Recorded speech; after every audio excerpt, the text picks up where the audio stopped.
আজ আর একটা চাপাবাজ দেখলাম ধরা পড়েছে, ডিম খাচ্ছে। এটা একটা টাটকা চাপাবাজ ছিল, সংসদেও চাপাবাজি করতো। হায় ফাইটটা যায়, ফাইটে গিয়েছে। তিরমিজি শরীফের হাদিস, নবীজি বলেন তিনটা জায়গায় যদি কেউ সম্পদ খরচ করে, সময় ব্যয় করে, কিয়ামতের দিন তার হিসাব আল্লাহ নেবেন না। এক নম্বরে কোরআনে কারীম প্রসারে প্রসারে কায়েমে। কেউ যদি কোরআন শিক্ষায়, কোরআন প্রসারে, কোরআন কায়েমে, এই তিনটা জায়গায় সম্পদ ব্যয় করে, সময় ব্যয় করে, কিয়ামতের দিন তার হিসাব আল্লাহর কাছে দেওয়া লাগবে না। আপনি কি কথা বুঝতেছেন? কি বললাম আপনি টের পেয়েছেন? এ বাংলাদেশে বহু মানুষ আমরা কোরআন শিক্ষায় আমাদের সময় সম্পদ ব্যয় করতে রাজি আছি, কোরআন প্রচারে প্রসারে আমাদের সময় সম্পদ ব্যয় করতে রাজি আছি, কিন্তু কোরআন কায়েমে আমাদের সময় এবং সম্পদ ব্যয় করতে আমরা অনেকে রাজি না। এমনকি অনেকে আলেম পর্যন্ত বলে না, আমি কোনো ঝামেলাই নেই। আপনি এরকম কথা বলতে পারেন? যে মানুষগুলো এই দেশে মনে করেন যে আমি নামাজ পড়ি, রোজা রাখি, আমার বউ পর্দা করে, আমার তো বাকিগুলো ঠিকই আছে, তারপরও এসব দলদারি করা লাগবে, কোরআন প্রতিষ্ঠার জন্য এই ঝামেলার পথ আবার যাওয়ার দরকার কি? আমার মনে হয় তারা নবীজির এই নবুয়তের জিন্দেগি 23 বছরের 13 বছর মানে, 10 বছর মানে না। কি কথা বললেন না কেন? নবীজির 23 বছরের জীবনে 13 বছর আপনি মেনে নিলেন, আর 10 বছর মানা লাগবে না? উনি যেই দিন নবুয়ত পেয়েছেন ওই দিন থেকে ইন্তেকাল পর্যন্ত এই 23 বছরের জীবনে যদি 1 সেকেন্ডও কেউ অবিশ্বাস করে, যদি ঠাট্টা করে, বিদ্রূপ করে, খারাপ কথা বলে, যালিকা বিআন্নাহুম কারিহু মা আনজালাল্লাহু ফাআহবাতা আমালাহুম। কারিহু শব্দটা আছে সূরা মুহাম্মদের 9 নম্বর আয়াত। এটা যেটা আমি আপনাকে দিয়েছি, আপনার প্রতি নাজিল করলাম, এগুলো যদি কেউ একটা কথা মানে না এমন না, যদি অপছন্দ করে, ফাআহবাতা আমালাহু, আমার পেছনের কোনো আমল আর থাকবে না, সব নষ্ট হয়ে যাবে। এদেশে বহু মানুষ আমরা দেখি বুঝে না বুঝে এরকম অনেক কথা বলে ফেলে। কি কথা বলে না কেন? আমরা এরকম কোনো কথা বলবো না, সাবধান থাকবেন।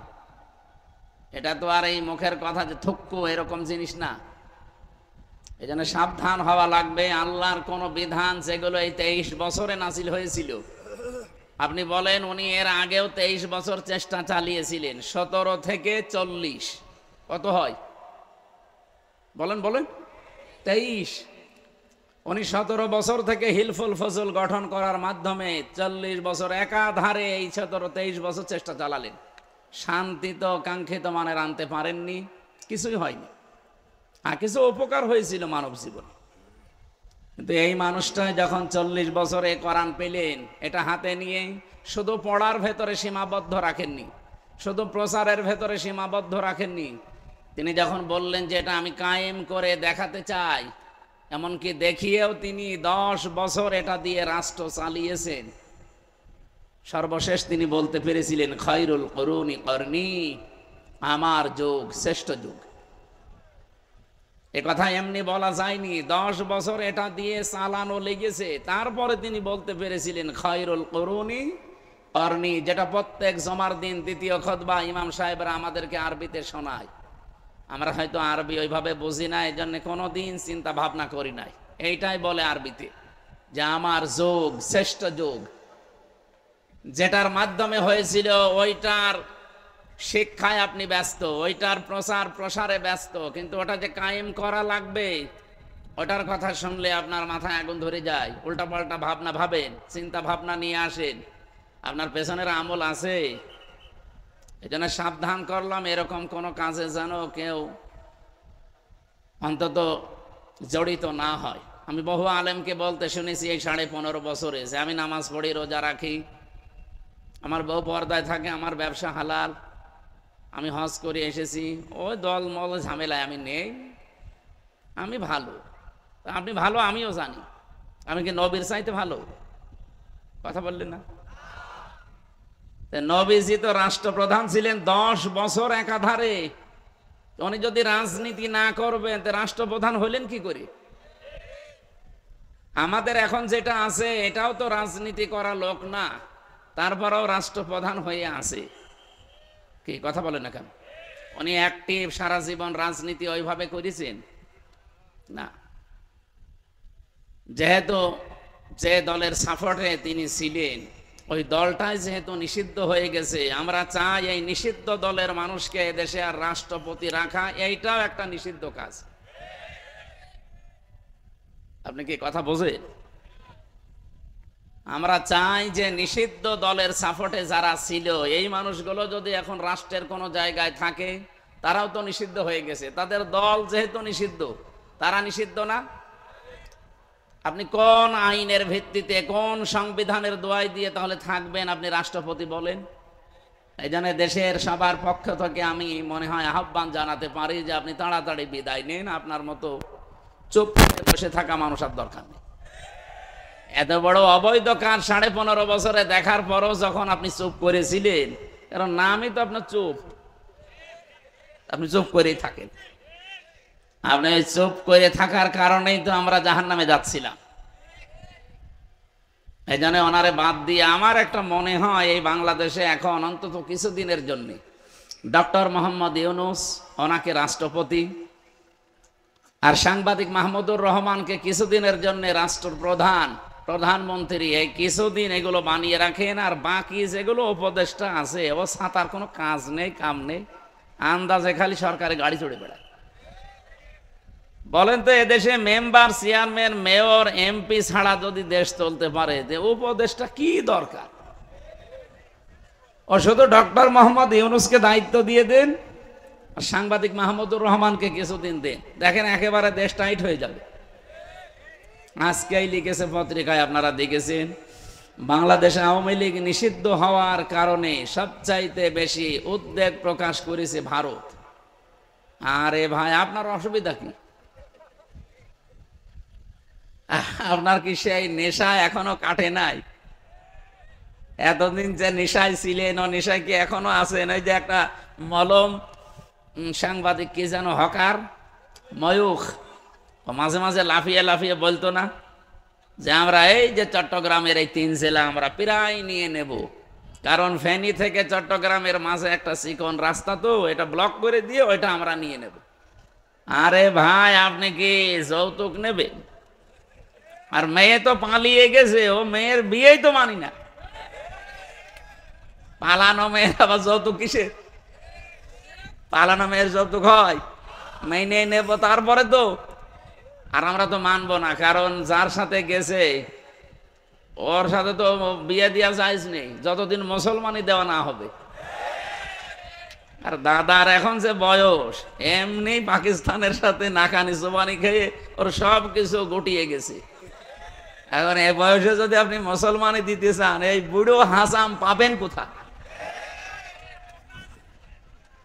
বুড়ো হাসাম দিয়ে এখন যদি মুসলমানই দিতে চান, আমার মনে হয় অনেক হাসাম আছে, দেখা যাচ্ছে ওই আঁকা কাটতেছে, গোড়া কেটে ফেলিস, জীবনের মতো শখ মিটে যাবে দাদা। এমনি ভারতের সংসদে এখন দাদার জীবন শেষ করে ফেললো বিরোধী দলীয়, তারা এখন বলছে কিত কিত কিত কিত কিত কিত। কি করলেন আপনি? দেশটা ডুবিয়ে মারলেন। আমার মনে হয় এই লোকটার যদি লজ্জা থাকতো, ও হার্ট স্ট্রোক করে মরেছে। এ তো লজ্জা নেই তো, গরুর মদ খাওয়া জাতি।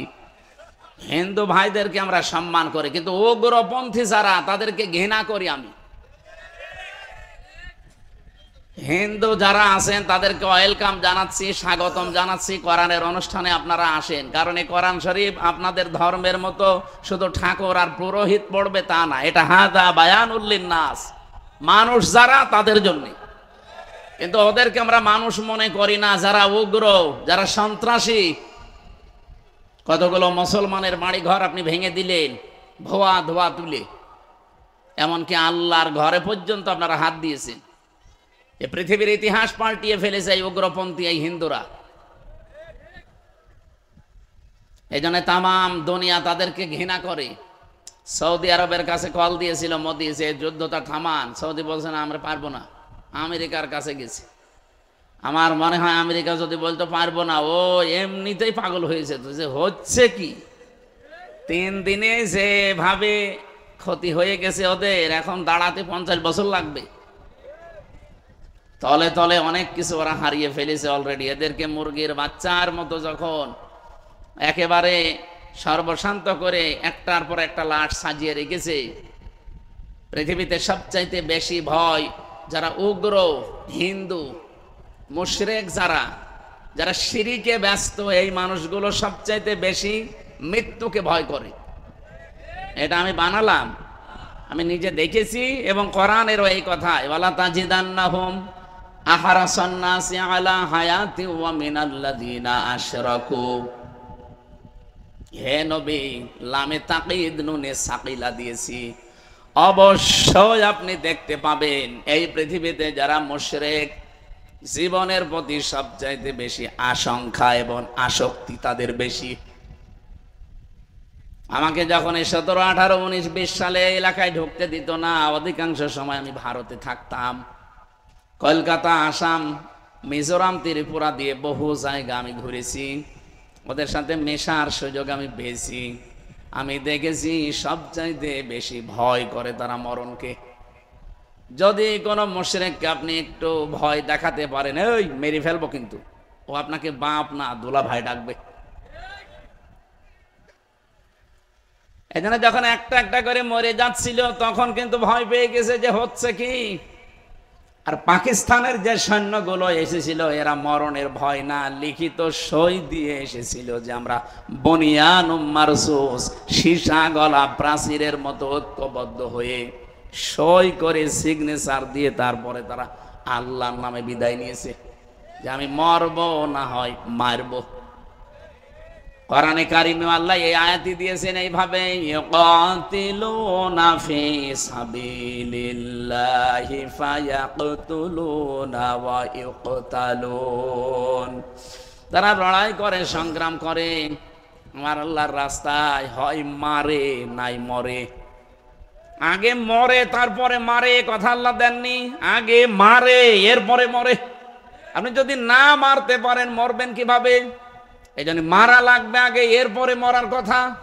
আর আমরা যদি আগেই মরে যাই, এই জন্যই তো 54 বছর আমরা দাঁড়াতে পারি না। এখন একটা উদ্যোগ অলরেডি নিয়েছে, যেটা একটা আশার আলো দেখতে পাচ্ছি। বিশ্বনবী নিজে, তার বাড়িটা ছিল খেড়ের ছাউনি। আপনি দেখেছেন, ইতিহাস পড়েন, সিরাত ইবনে হিশাম, নবীজির বাড়ি ঘর ছিল খেজুর পাতার পাটি দিয়ে, কিন্তু বাড়ির সামনে সব সময় 24 ঘন্টা 9টা ঘোড়া বাঁধা থাকতো। এই ঘোড়াগুলো খেলা করার জন্য বেঁধে রেখেছিলেন। আজ বিশ্বের 57টা দেশ মুসলিম। আমরা যদি সত্যি এগিয়ে যেতে পারতাম ওদের মতো একটু, কোরআনে কারিমে আমার আল্লাহ সূরা আনফালের 60 নম্বর আয়াতে জানিয়েছেন, ইন্না ইদ্দাতা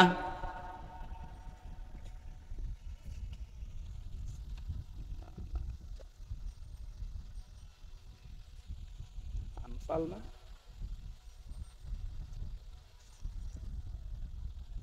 وَأَعِدُّوا لَهُم مَّا اسْتَطَعْتُم مِّن قُوَّةٍ وَمِن رِّبَاطِ الْخَيْلِ تُرْهِبُونَ بِهِ عَدُوَّ اللَّهِ وَعَدُوَّكُمْ إِلَى آخِرِ আয়া। আল্লাহ পাক বলেন, প্রস্তুতি নাও, প্রস্তুত রাখো।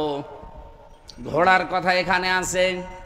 ওই জামানায় যেহেতু যুদ্ধ ঘোড়া দিয়ে হতো, এজন্য আল্লাহ খয়েল দিয়েছেন।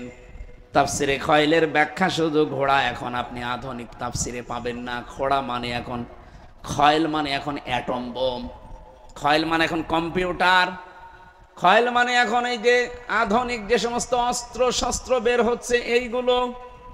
হে নবী, ওরা ইসলাম ধ্বংস করার জন্য যেগুলো ব্যবহার করছে, আপনি উল্টিয়ে ওইটা ইসলামের পক্ষে কাজে লাগান।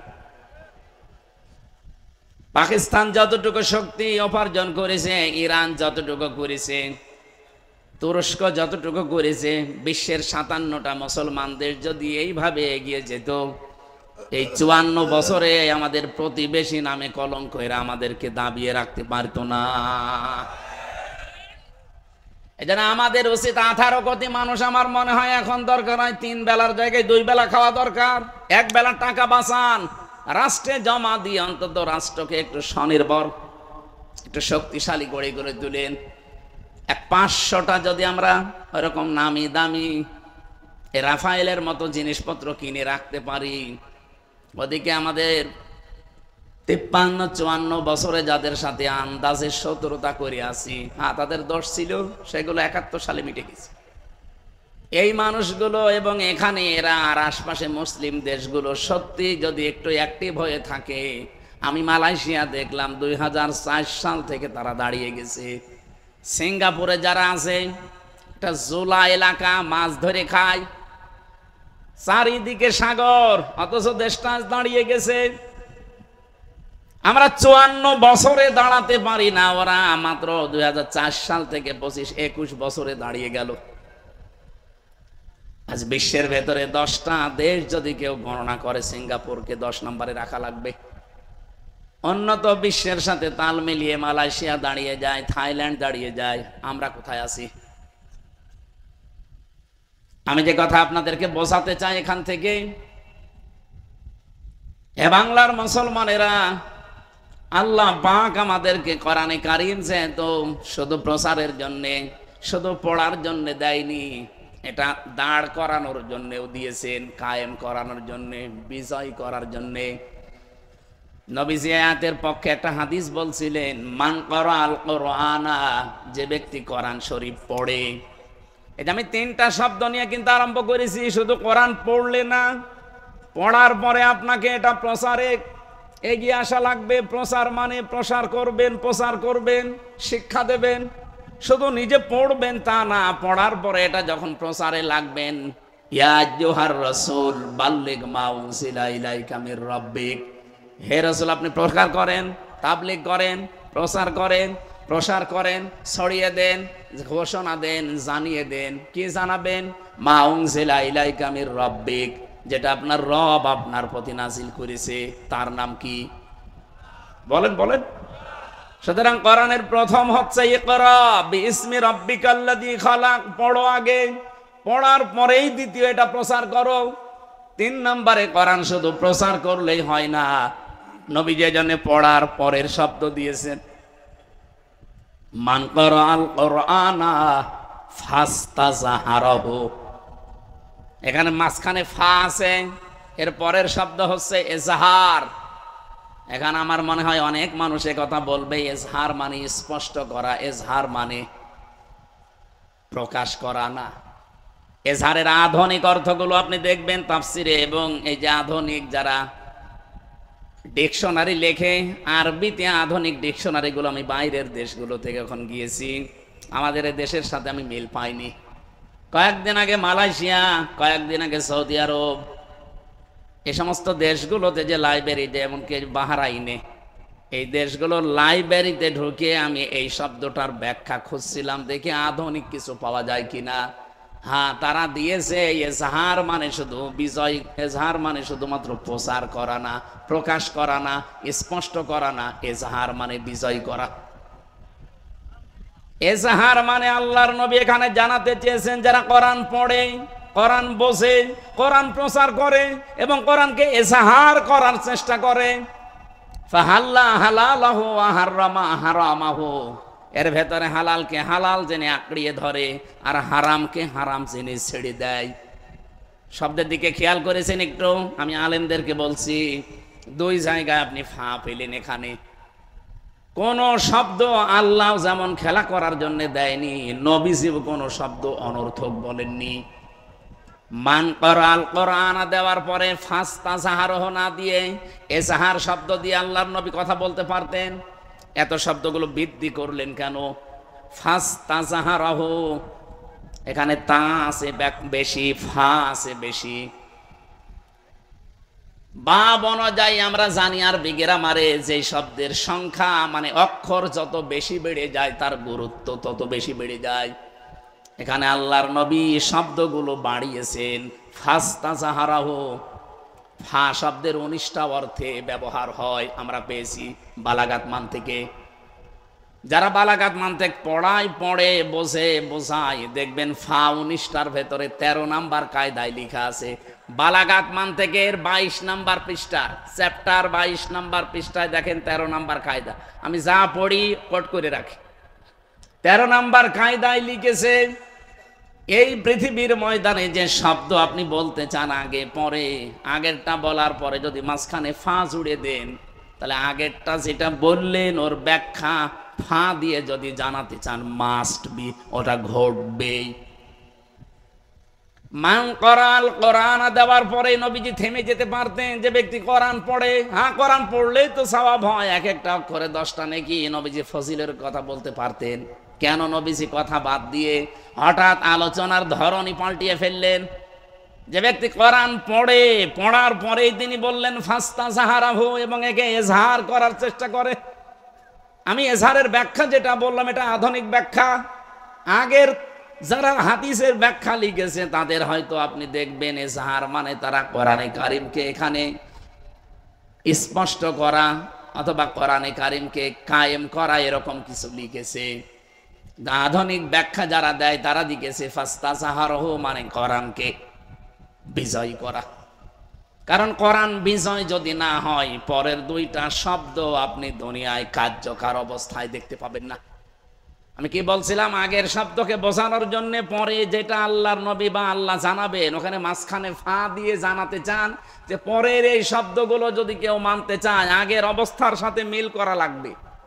কোরআন পড়ে আর কোরআনে কারিমকে যারা বিজয়ী করার চেষ্টা করে, কোরআন যদি বিজয়ী হয়ে যায় তাহলে হালালকে হালাল, হারামকে হারাম মানা সহজ।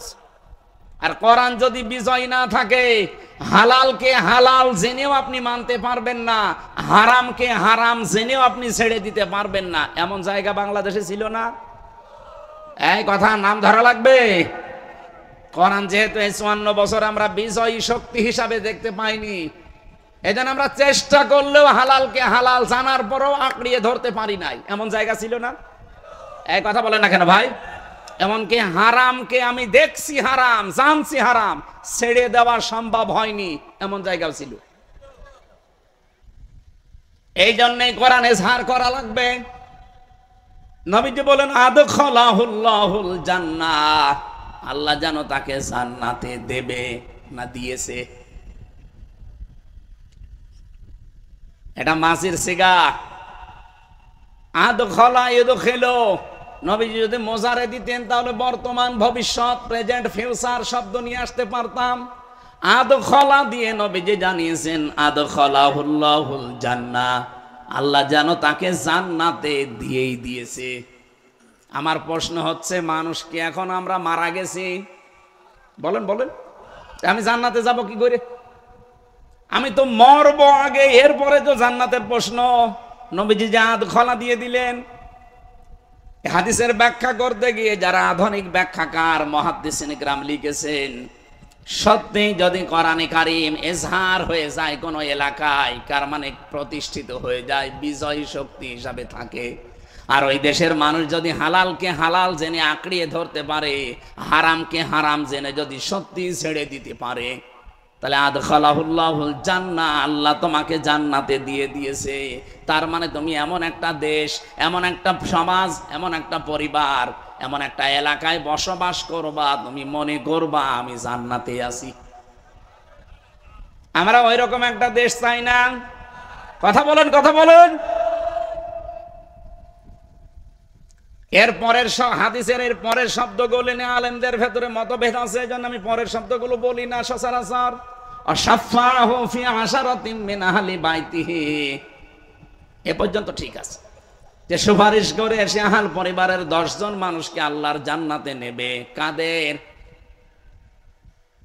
ওয়াজাবাত লাহুন নার কুল্লুহুম কদ ওয়াজাবাত লাহুন নার, যাদের প্রত্যেকের উপরে জাহান্নামে যাওয়ার ফয়সালা আল্লাহ দিয়ে দিয়েছিল।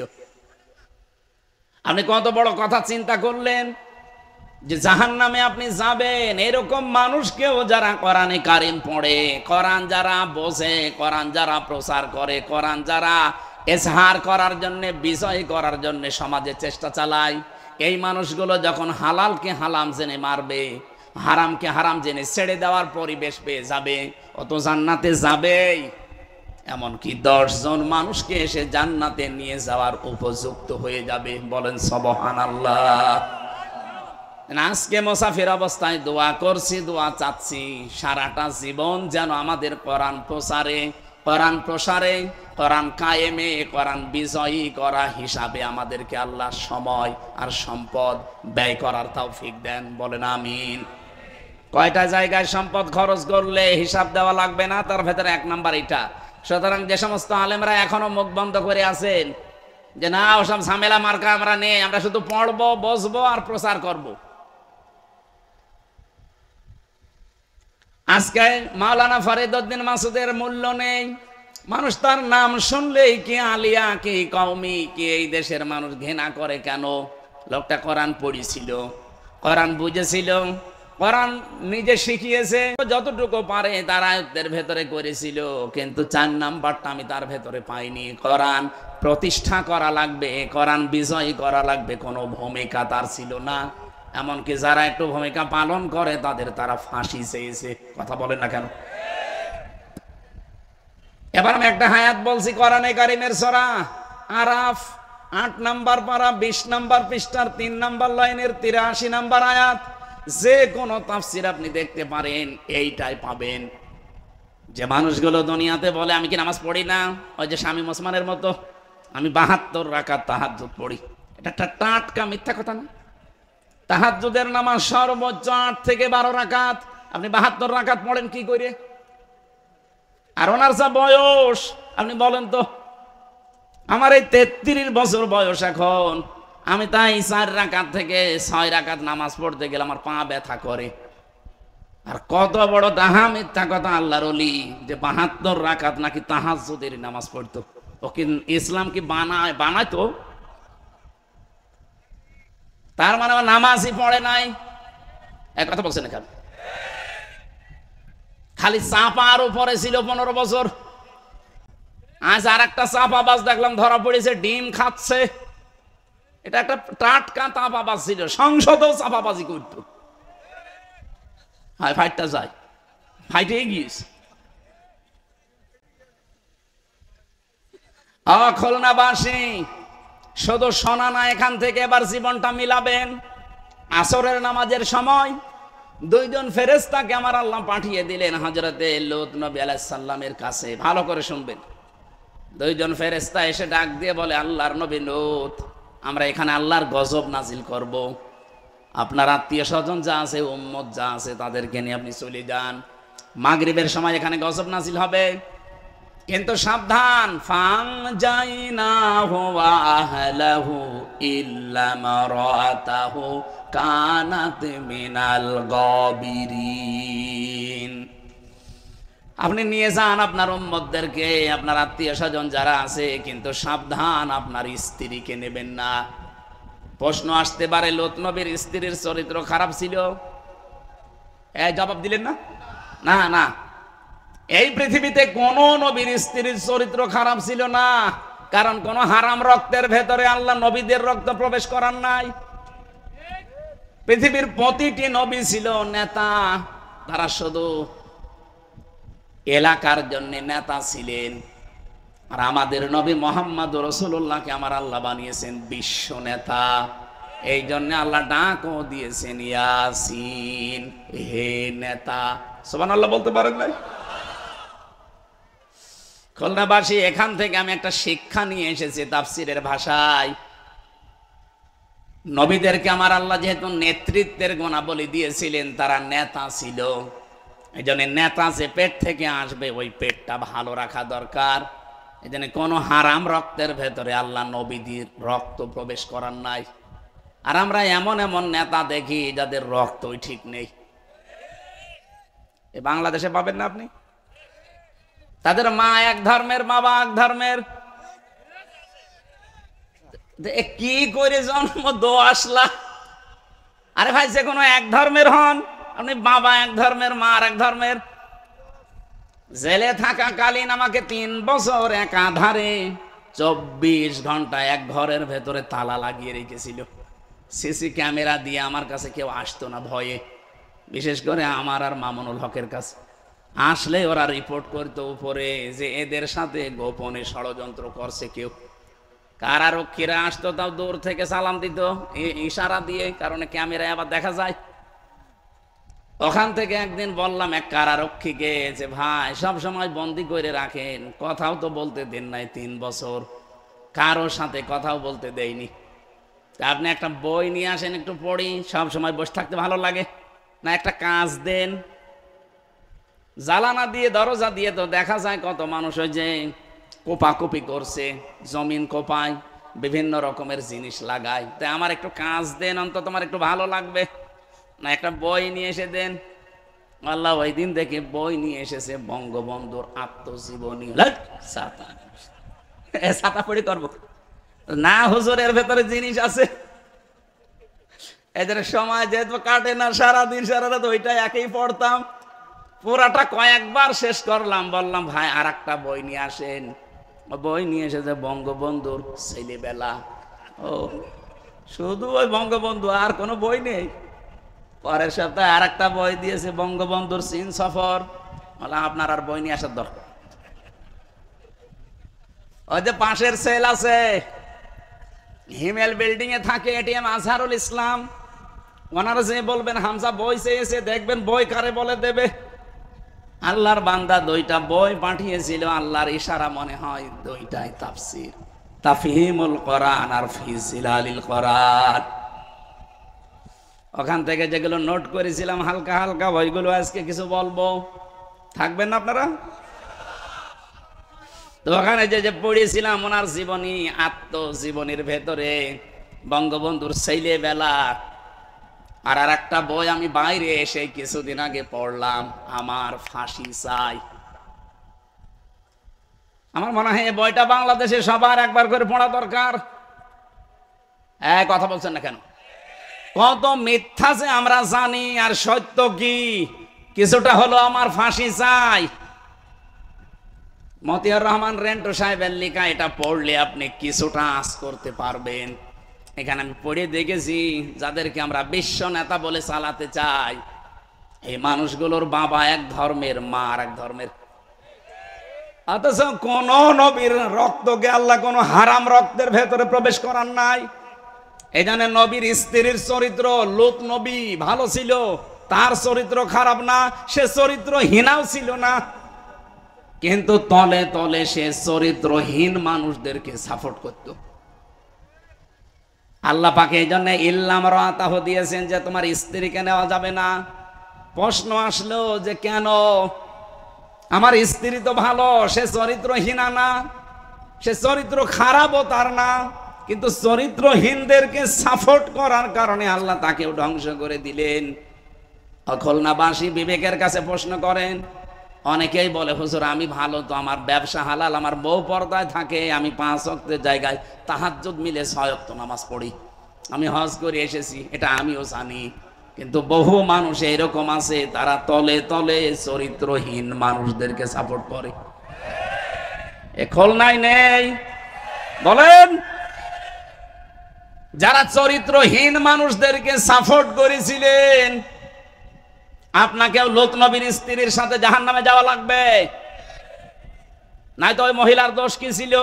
সে তো নিজে ভালো, কিন্তু একজন খারাপ মানুষকে সাপোর্ট করে যদি জাহান্নামে যায়, সামনে যে সময় আসতেছে ইমানের উপরে পরীক্ষা আসবে, যাই আসুক না কেন আমরা কোনো খারাপ মানুষকে সাপোর্ট করব না, রায় দেব না। মাইয়াশফা শাফাআতান হাসানাতাই ইয়াকুল্লাহু নাসীবুম মিনহা ওয়া মাইয়াশফা শাফাআতান সাজ্জিআতাই ইয়াকুল্লাহু কিফলুম মিনহা ইলা আখিরি আয়াত। এটা সূরা নিসা 85 নম্বর আয়াতে আছে, 5 নম্বর পারার 10 নম্বর পৃষ্ঠার 11 নম্বর লাইনে আছে। তাফসিরে ফি জিলালিল কোরআন এই ব্যাখ্যাটা পাবেন। কোন মানুষ যদি দুনিয়ায় একটা ভালো কাজে সাপোর্ট করে, সুপারিশ করে, রায় দেয়, ভোট দেয়, সমর্থন জানায়, পেছনে থাকে, ওই লোকটা ভালো কাজ করে যা পাবে আপনি শুধু সাপোর্ট করে তাই পাবেন। বাড়ি যেয়ে বলবেন সুবহানাল্লাহ। কোন মানুষ যদি দুনিয়ায় অন্যায় কাজ করে, আর অন্যায় কাজে আপনি যদি সাপোর্ট করেন, ওই যে ওই মহিলার মতো অন্যায় কাজ করে যদি জাহান্নামে যায়, আপনি সাপোর্ট করে রায় দিয়ে পেছনে থেকেও জাহান্নামে যাওয়া লাগবে। যা করবে আপনি ওইটার ভাগাভাগি হিসাবে পেয়ে যাবেন। কিয়ামতের ময়দানে আয়াতের তাফসিরে আমি নিজে পড়েছি, বহু মানুষ এমন উঠবে তাদের আমল নামায় হজের সওয়াব লেখা থাকবে। বলবে রব্বুল আলামিন, আমি যে অবস্থায় ছিলাম দুনিয়ায় আমি হজ করিনি, তোমার ফেরেশতারা হজের সওয়াব লিখেছে, এটা মনে হয় ভুল করে ফেলেছে। আল্লাহ পাক বলেন, বান্দা আমিও জানি তুমি হজ করনি। তো এমন মানুষকে সাপোর্ট দিয়েছিলে, রায় দিয়েছিলে, যে লোকটা ক্ষমতায় যে হজে যাওয়ার যত কার্যক্রম সহজ করে দিয়েছিল। আমাদের পাশের রাষ্ট্র ভারত, এখান থেকে হজে যেতে যা লাগে তার 4 গুণ বেশি টাকা লাগে আমাদের শুধু বর্ডার পার হওয়ার কারণে। কেন এত বেশি লাগবে কেন? মালয়েশিয়াতে আমি সেই দোকানে যে আমার এই কাপড়গুলো সেলাই করছিলাম, ওই দোকানে 3টা দেশের লোক পেলাম আমি। থাইল্যান্ড থেকে একজন এসেছে, মাত্র 30,000 টাকা খরচ, তার মাসে 2 লাখ টাকা উপায়। বাংলাদেশের যশোর এলাকায় অভয়নগর থেকে একজন আছে, ওখানে কাজ করছে, তার 7.5 লাখ টাকা খরচ, তারও মাসে 2 লাখ টাকা উপায়। পাকিস্তান থেকে একজন এসেছে, তার উপায়, তার খরচ হয়েছে 2,20,000 টাকা বাংলাদেশের টাকায়, তারও উপায়। ওই দর্জির দোকানে 4 জনে কাজ করছে, তারও উপায় মাসে 2 লাখ টাকা। ভারত থেকে একজন গেছে, তার খরচ হয়েছে 1,20,000। 1,20,000, 2,20,000 আর মাত্র 30,000। আর আমাদের বলেন 7.5 লাখ। অথচ 4 জনের উপায় কিন্তু 2 লাখ করে প্রতি মাসে মাসে। আপনি হিসাব করে বলেন তো, এটা বৈষম্য না? এক কথা বলেন না কেন? কত বড় বৈষম্য! আমি 7.5 লাখ টাকা খরচ করে আমার উপায় মাসে 2 লাখ, আর ওই লোকটা মাত্র 30,000 টাকা খরচ করে ওর মাসে 2 লাখ। কেউ 1,20,000 টাকা খরচ করে দাদাদের দেশ থেকে গিয়েছে, তারও 2 লাখ। পাকিস্তান থেকে 2,20,000 আসে, তারও 2 লাখ। ওনারে বললাম যে ভাই এত ডিফারেন্স কেন খরচ? অথচ বাংলাদেশ, আমরা ভারতের আর আমরা তো পাশাপাশি। কলকাতা থেকে একজন যদি যায়, আর এই যশোর থেকে খুলনা থেকে একজন যদি যায়, রাস্তা প্রায় সমান সমান, মালয়েশিয়ার সমান না? এত খরচ বেশি কেন? এখানে 3 জন টাকা খায়, সালমান এফ রহমান আর শেখ হাসিনার ছোট বোন রেহেনা, আর একজন মন্ত্রীর নাম বললো। এই 3 জন এখানে ভাগ বসায়। খরচ আমাদের ওই 1,20,000 হলে আমরাও আসতে পারি, বাকি এই 5.5 লাখ 6 লাখ টাকা ওই আল্লাহর ওরে দেখায়।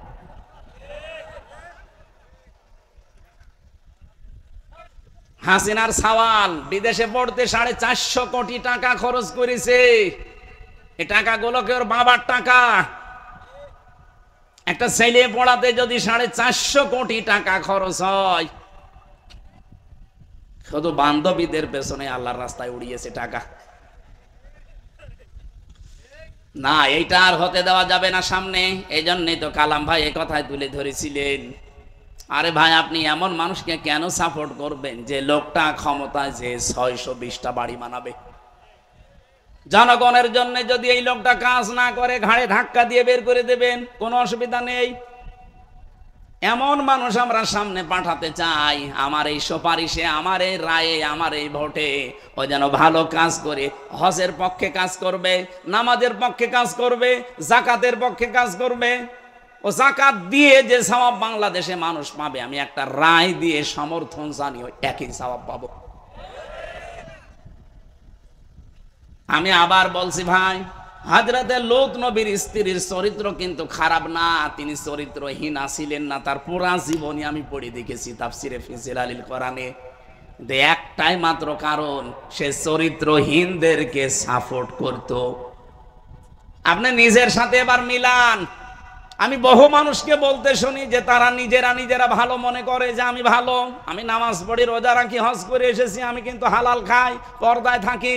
আরে ভাই আপনি এমন মানুষকে সাপোর্ট করেন, এমন মানুষের পেছনে থাকেন যার চরিত্র ভালো না। কথা বলেন।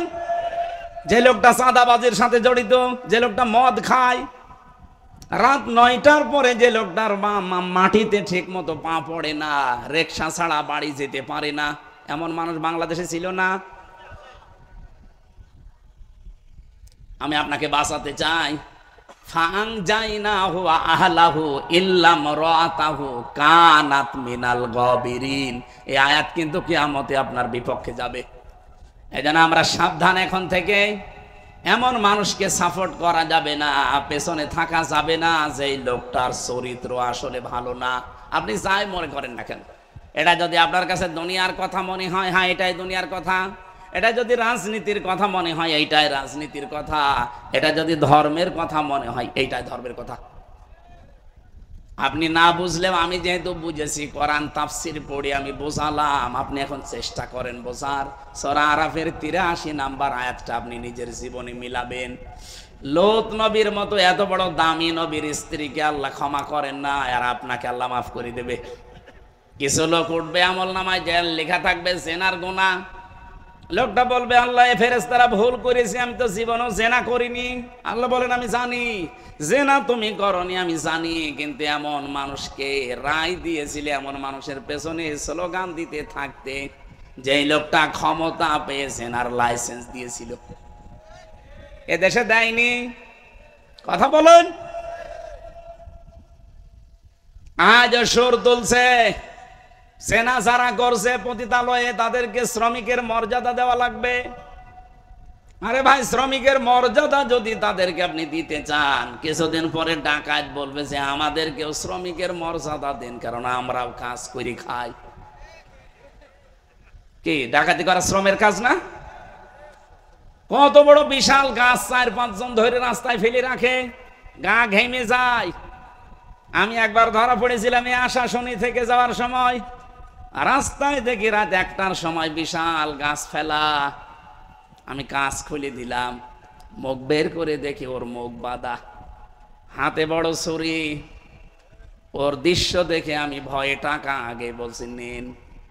আমারে বলছো, হুজুর আপনার টাকাও নেব, আল্লাহ মাফ করবে।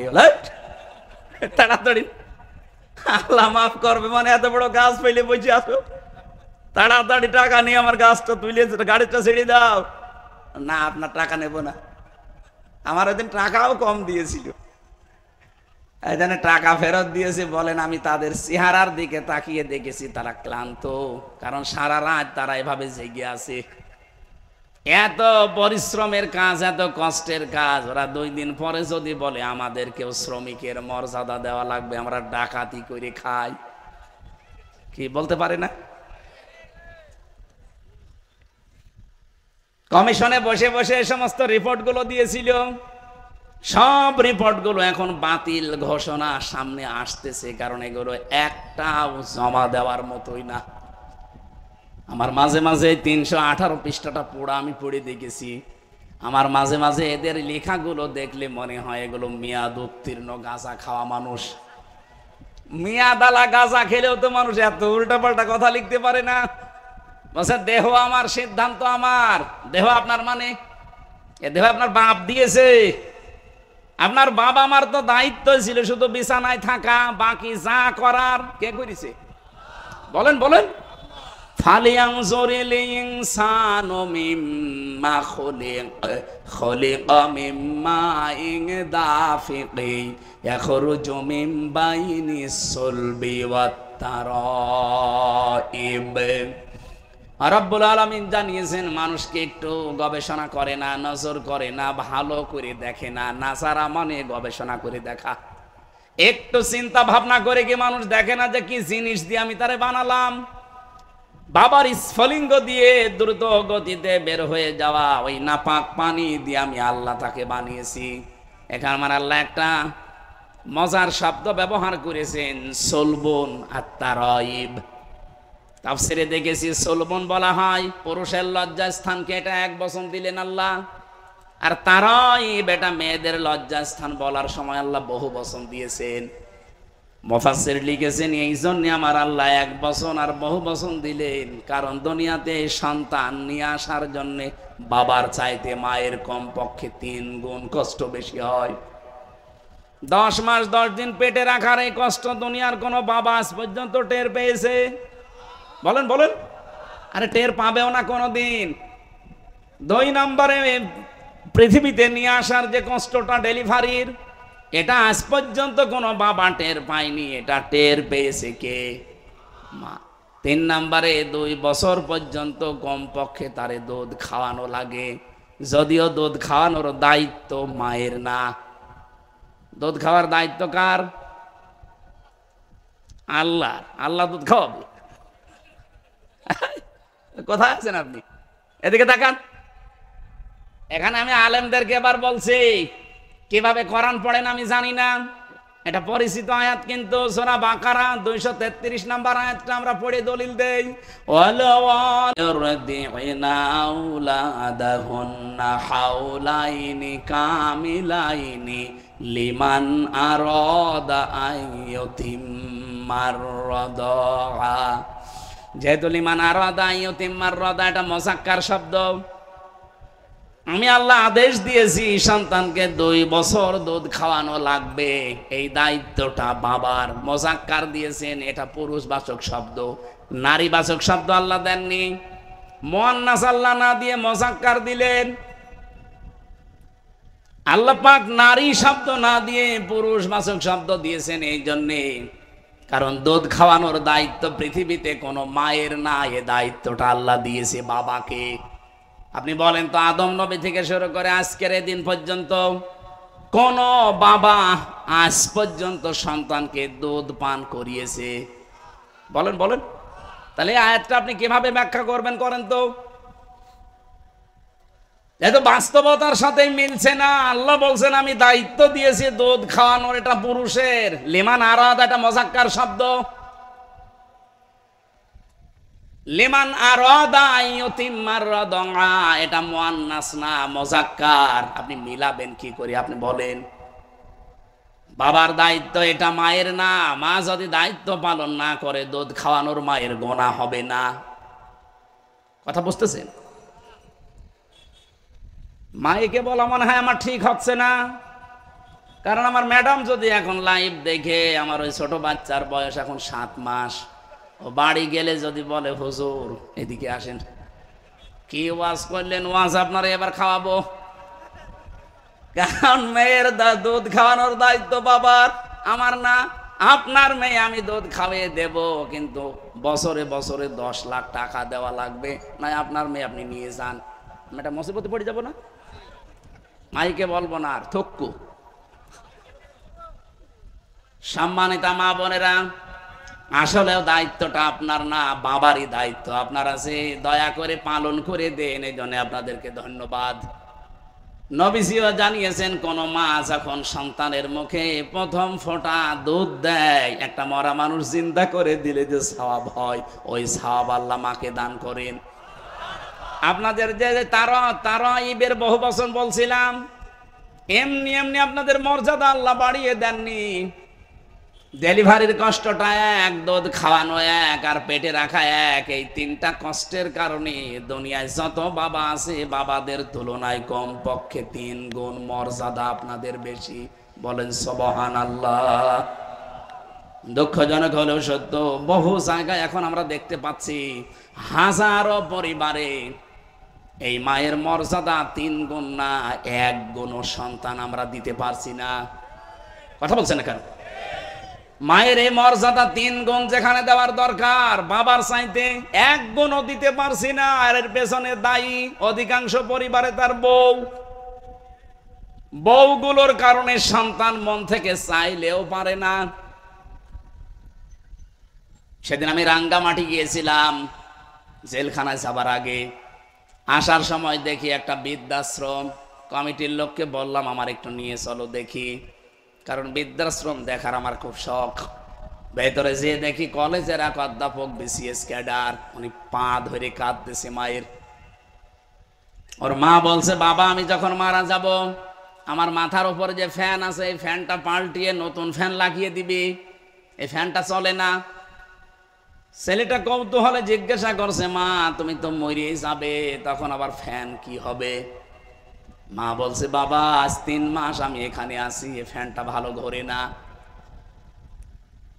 আমি বারবার কর্তৃপক্ষকে বলেছি, কিন্তু তারা আমার কথা শোনে না।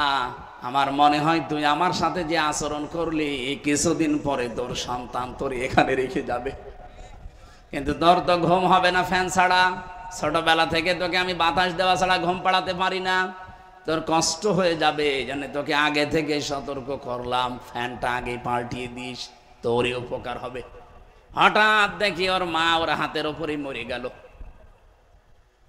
কান্নাকাটি করছিল আর আমার দিকে তাকিয়ে বলছে, হুজুর আমার দিকে আপনি খারাপ ধারণা করবেন না, এই দোষ শুধু আমার একা না, এ দোষ আমার বউর। আমার 2টা ছেলে মেয়ে আছে, তাদের মুখের দিকে তাকিয়ে আমি তালাকও দিতে পারি না। 3 মাস আগে এই বউ আমারে বারবার বলেছে, এই বুড়ি থাকলে আমি তোমার ভাত খাবো না। বাধ্য হয়ে পরিবার বাঁচাতে আমার মাকে রেখে গিয়েছিলাম এই বৃদ্ধাশ্রমে। 3 মাস হয়ে গেল, আজকে আমার মাটা মরে গেল। দুনিয়াতে নাম ধরে ডাকার মতো আমার আর কেউ নেই। খুলনাবাসী, আমার তো মনে হয় শুধু রাঙ্গামাটির ওই প্রফেসর না, এখানে বহু মানুষ আমরা বসে আছি যারা সন্তানের কাছে আর পুত্রবধূর কাছে ওই মহিলার মতো, তাদের হক আদায় 3 গুণ তো দূরের কথা, 1 গুণও আজ পারছি না। আমাদের একটু খেয়াল করা দরকার ভাই। আল্লাহ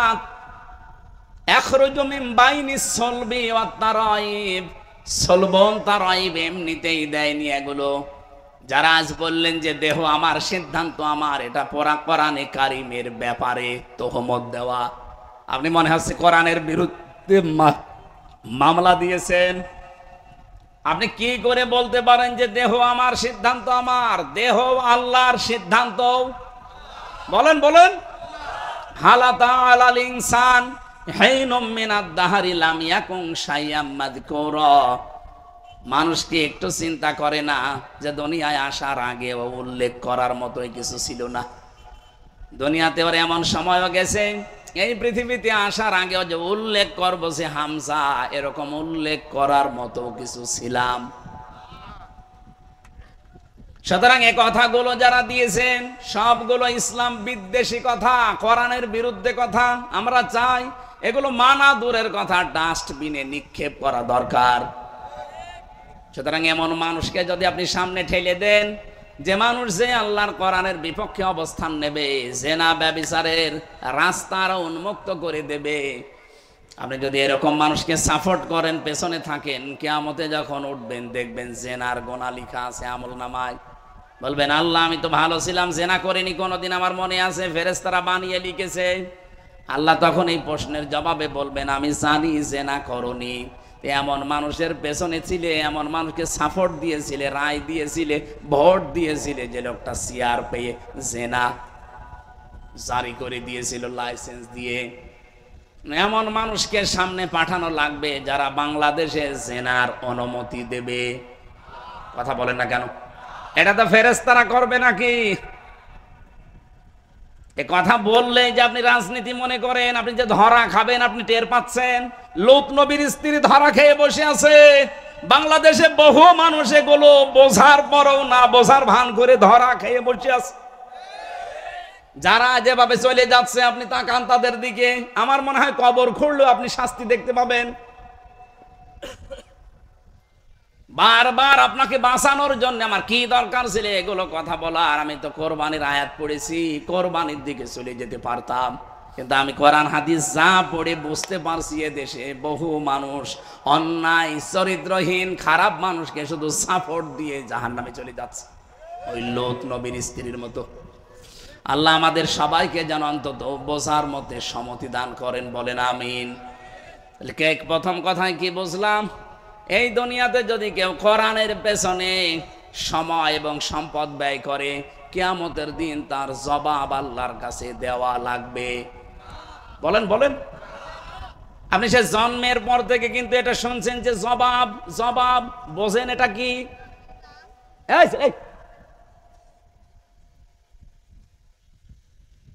এই শব্দটা যে কত কঠিন! কোরআনে কারিমে আল্লাহ পাক বলেন, ইয়া আইয়ুহাল ইনসানু ইন্নাকা কাদিহুন ইলা রাব্বিকা কাদহান ফামুলাকি ফাআম্মা মান উতিয়া কিতাবাহু বিয়ামিনি ফাসাউফা ইউহাসাবু হিসাবান ইয়াসীরা। আমি জায়গা মতো আসবো, একটা কথা শুধু শিক্ষা দেওয়ার জন্য এই শব্দের ভেতরে আছে। এই জন্যে আল্লাহ রাব্বুল আলামিন যেই মানুষটার হিসাব ইয়াসীরা সহজ করে দেবেন, নবী যে শব্দের ব্যাখ্যা করতে গিয়ে জানিয়েছেন সহজ হিসাব কি বোঝো তোমরা? সাহাবীরা বললেন আল্লাহ রাসূল ভালো জানে। তিনি বললেন সহজ হিসাব হচ্ছে ওইটা, আল্লাহ যদি কাকে মাফ করতে চায় আস্তে করে তাকে পর্দার আড়ালে ডেকে নিয়ে ঘিরে ফেলবে কুদরতের চাদর দিয়ে, আস্তে করে ঘিরে নেবে ময়দান থেকে আলাদা করে। যদি আল্লাহ কাউকে হিসাবান ইয়াসীরা দান করতে চায়, যে তোর হিসাবটা আমি সহজ করে দেব, আস্তে করে ঘিরে ফেলবে ফেরেশতাদেরকে দিয়ে। মনে করেন আসাদ ভাইকে ঘিরে ফেলেছে, চারিদিকে ঘিরে আমার আল্লাহ নিজে তাকে সামনে দাঁড় করিয়ে বলবে আসাদ এই কাজগুলো করেছিলি। সবগুলো ভিডিও ফুটেজ আকারে একটা একটা করে যখন তাকে দেখাবে, দেখেই ওর মনটা কান্নায় ভেঙে পড়বে। কারণ আমি জানি এখন আর গোপন করে কোনো লাভ নেই। মাথা নিচু করে বলবে আল্লাহ আমার কিচ্ছু করার নেই, আমারে মাফ করে দেন। রব্বুল আলামিন বলেন এই যে অসহায়ত্ব, এই কান্না জড়িত কণ্ঠ, ওর মুখের দিকে কাকতি মিনতির দিকে তাকিয়ে শেষ পর্যন্ত আল্লাহ বলবেন যা তোরে মাফ করে দিলাম, কাউকে বলবি না, জান্নাতে চলে যা। এইটার নাম হিসাব ইয়াসীরা। এটার জন্য দুনিয়াতে কিছু খোঁজ করা লাগে। আমি তাফসিরে তাবারির ভেতরে পড়েছি খলিফাতুল মুসলিমিন, এই এদিকে তাকান, হযরতে ওমর রাদিয়াল্লাহু তাআলা আনহু তার সন্তান আব্দুল্লাহ ইবনে ওমরকে তিনি ভর্তি করলেন মক্তবে। ওনার সাথেই পড়তো ওই দেশের প্রধান বিচারপতি হযরতে আলীর সন্তান হুসাইন। বারবার টেবিলের উপর থেকে কলম ফেলে দেয় আর বলে আব্দুল্লাহ তুলে দাও, আর একবার দেয় তুলে দাও, আর একবার ফেলে দিয়ে তুলে দাও। প্রেসিডেন্টের ছেলে তো মেজাজ খারাপ হয়ে গেছে, বারবার কলম ফেলে দাও, আমারে তুলতে বলো, আমি কি তোমার খাদেম চাকর নাকি? হযরতে হোসাইন ওই দিন বলেছিলেন তুমি শুধু খাদেম না, চাকর না, তুমি খাদেমের বাচ্চা খাদেম।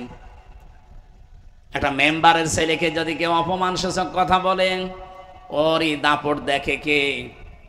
অথচ 12,500 বর্গ মাইলের প্রেসিডেন্ট হযরত ওমর, তার সন্তান প্রেসিডেন্টের ছেলেকে যেই বলেছে তুমি খাদেমের বাচ্চা খাদেম, মন গেছে, মেজাজ গেছে গরম হয়ে। বাড়িতে যেয়ে বলছে আব্বা আমি আর পড়বো না। কেন? আমারে গালি দিয়েছে, তোমাকেও গালি দিয়েছে, বিচার যদি না করো হোসাইনের, ছোট মানুষ তো, আমি বিচার চাই। হযরত ওমর বিচক্ষণ মানুষ, তিনি বললেন বিচার এখন না, জমার দিন। খুতবা চলাকালীন তিনি বললেন এখানে কি কেউ আছে? হোসাইন বলে এদিকে আসো সামনে। তুমি আমার সন্তানটাকে গালি দিয়েছো, ছোট করেছো বন্ধুদের সামনে, আবার আমাকেও দিয়েছো। বলে হ্যাঁ দিয়েছি। কেন দিলে? হযরত হোসাইন বলে খলিফা যেখানে দাঁড়িয়ে আছেন এই যে মেম্বারে দাঁড়ান, বুকে হাত দিয়ে বলেন তো আপনি কি আমার নানার খাদেম ছিলেন না? হযরত ওমরের কথা বন্ধ হয়ে গেছে। বলে তাই তো, আমি তো তোমার নানার খাদেম ছিলাম, কিন্তু এটা তো সার্টিফিকেট লাগবে, তুমি লিখে দিতে পারবা এই কথাটা? কাগজ নিয়ে আসেন। খেজুরের পাতা নিয়ে এসেছে, উনি লিখে দিলেন ওমর আমার নানার খাদেম ছিল, আমি দেখেছি, এতে হুসাইন ইবনে আলী সই করে দিলাম। যান। কাগজটা হাতে নিয়ে হযরত ওমর চুমা খেলেন, ডাক দিয়ে বলে নবীর সাহাবীরা বিচার হয়ে গেছে। ছোট মানুষ তো আব্দুল্লাহ বোঝে নাই, বলে আব্বা তুমি তো হোসেনকে কিছু বললে না, বিচার কি করে হয়ে গেল? হযরত ওমর বলে সন্তান যে বিচার করেছি দুনিয়া না, ও ভয় জগতেই কাজে লাগবে। আমি যখন মারা যাব কাগজটা আমার কাফনের ভেতরে দিয়ে দিও।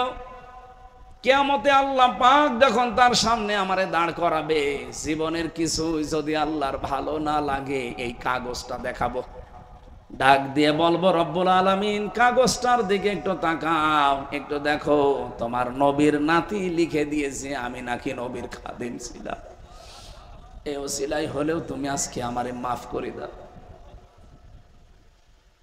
এর নাম হিসাব।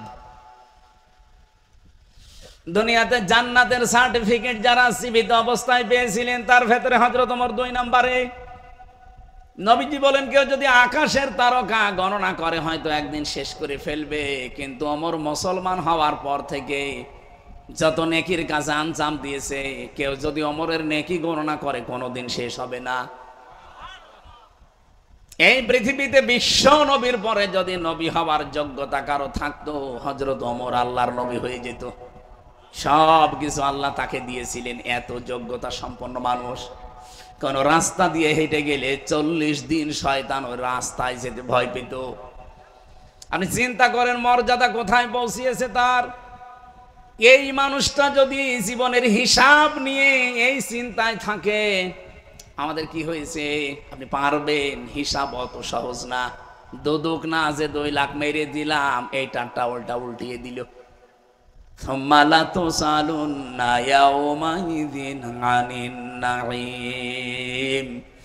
আল্লাহ প্রতিটি নিয়ামতের পুঙ্খানুপুঙ্খানু জিজ্ঞাসা করবেন। আপনাকে আল্লাহ মেধা দিয়েছেন, মেধা কি কাছে কাটালেন এটার জিজ্ঞাসা হবে। আপনাকে লেখনী শক্তি দিয়েছিল, কিভাবে লিখলেন, কার বিরুদ্ধে লিখলেন, কার পক্ষে লিখলেন, এটার হিসাবও দেওয়া লাগবে। সম্পদ কামাই করেছিলেন কি করে খরচ করলেন, ওইটাও দেওয়া লাগবে। এই জন্য হিসাব বড় কঠিন জিনিস, আমরা এখনো টের পাইনি। আমার প্রথম কথাই ছিল এইটা, কেউ যদি এই কোরআনটার পেছনে সময় আর সম্পদ ব্যয় করে, কিয়ামতের দিন তার হিসাব আল্লাহর কাছে দেওয়া লাগবে না। বলেন সুবহানাল্লাহ।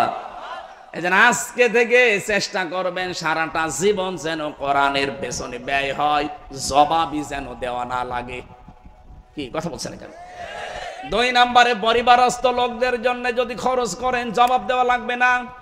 হ্যাঁ, ওটা বা জায়েজ হওয়া লাগবে। পরিবারে আপনার বউ, আপনার মেয়ে, আপনার ছেলে বলছে বাবা ডিশ এন্টিনা লাগিয়ে দেন, ওইটার জবাব দেওয়া লাগবে না।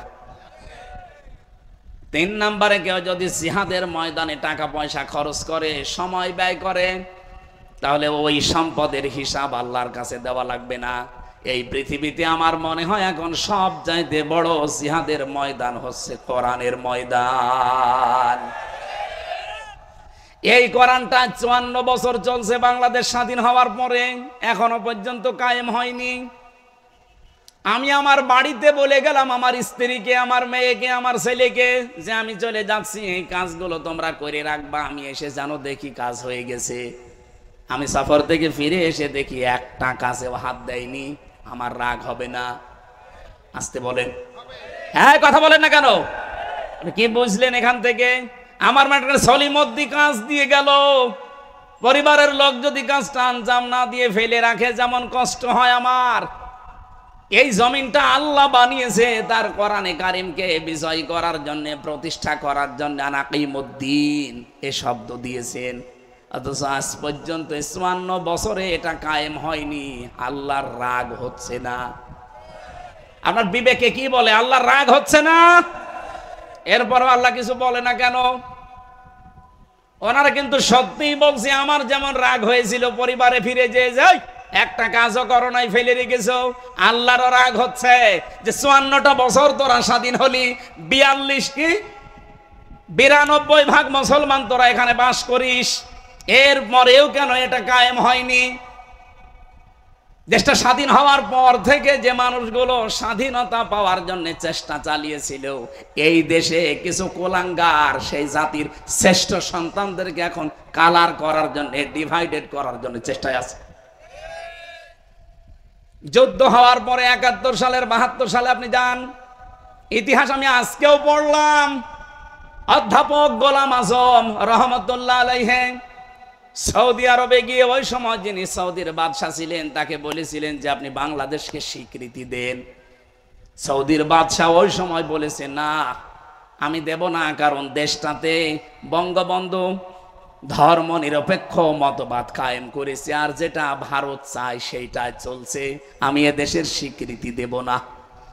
উনি ওই দিন প্রায় 1 ঘন্টা 10 মিনিট ধরে তাকে বুঝিয়েছিলেন যে আপনি শুধু বঙ্গবন্ধু আর ভারতের দিকে তাকিয়ে যদি দেশটার স্বীকৃতি না দেন, এখানে 92% মুসলমান বাস করে, এই মুসলমানগুলো আস্তে আস্তে দিন যত যাবে তারা ধর্ম নিরপেক্ষ মতবাদের এই চাপায় পড়ে শেষ পর্যন্ত ওরা আল্লাহর সাথে শিরিক করবে।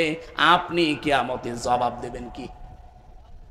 আপনি জবাব দেবেন কি বলেন? উনি যখন জবাব দিতে পারে না, উত্তর দিতে পারে না, শেষ পর্যন্ত বলেছে ঠিক আছে আমি স্বীকৃতি দিলাম।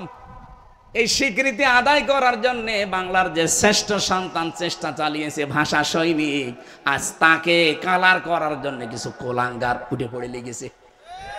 এই কথা বলেন না কেন? বলে পাকিস্তানের যারা সহযোগী রাজাকারদের, আরে ভাই ওই সময় যারা যুদ্ধ অপরাধ করেছে তারা হচ্ছে পাকিস্তানের সেনারা। আর ওই সময় এই দেশে যাদের নামে মামলা হয়েছে আমি আজকেও পড়লাম 37,471টা মামলা হয়েছিল।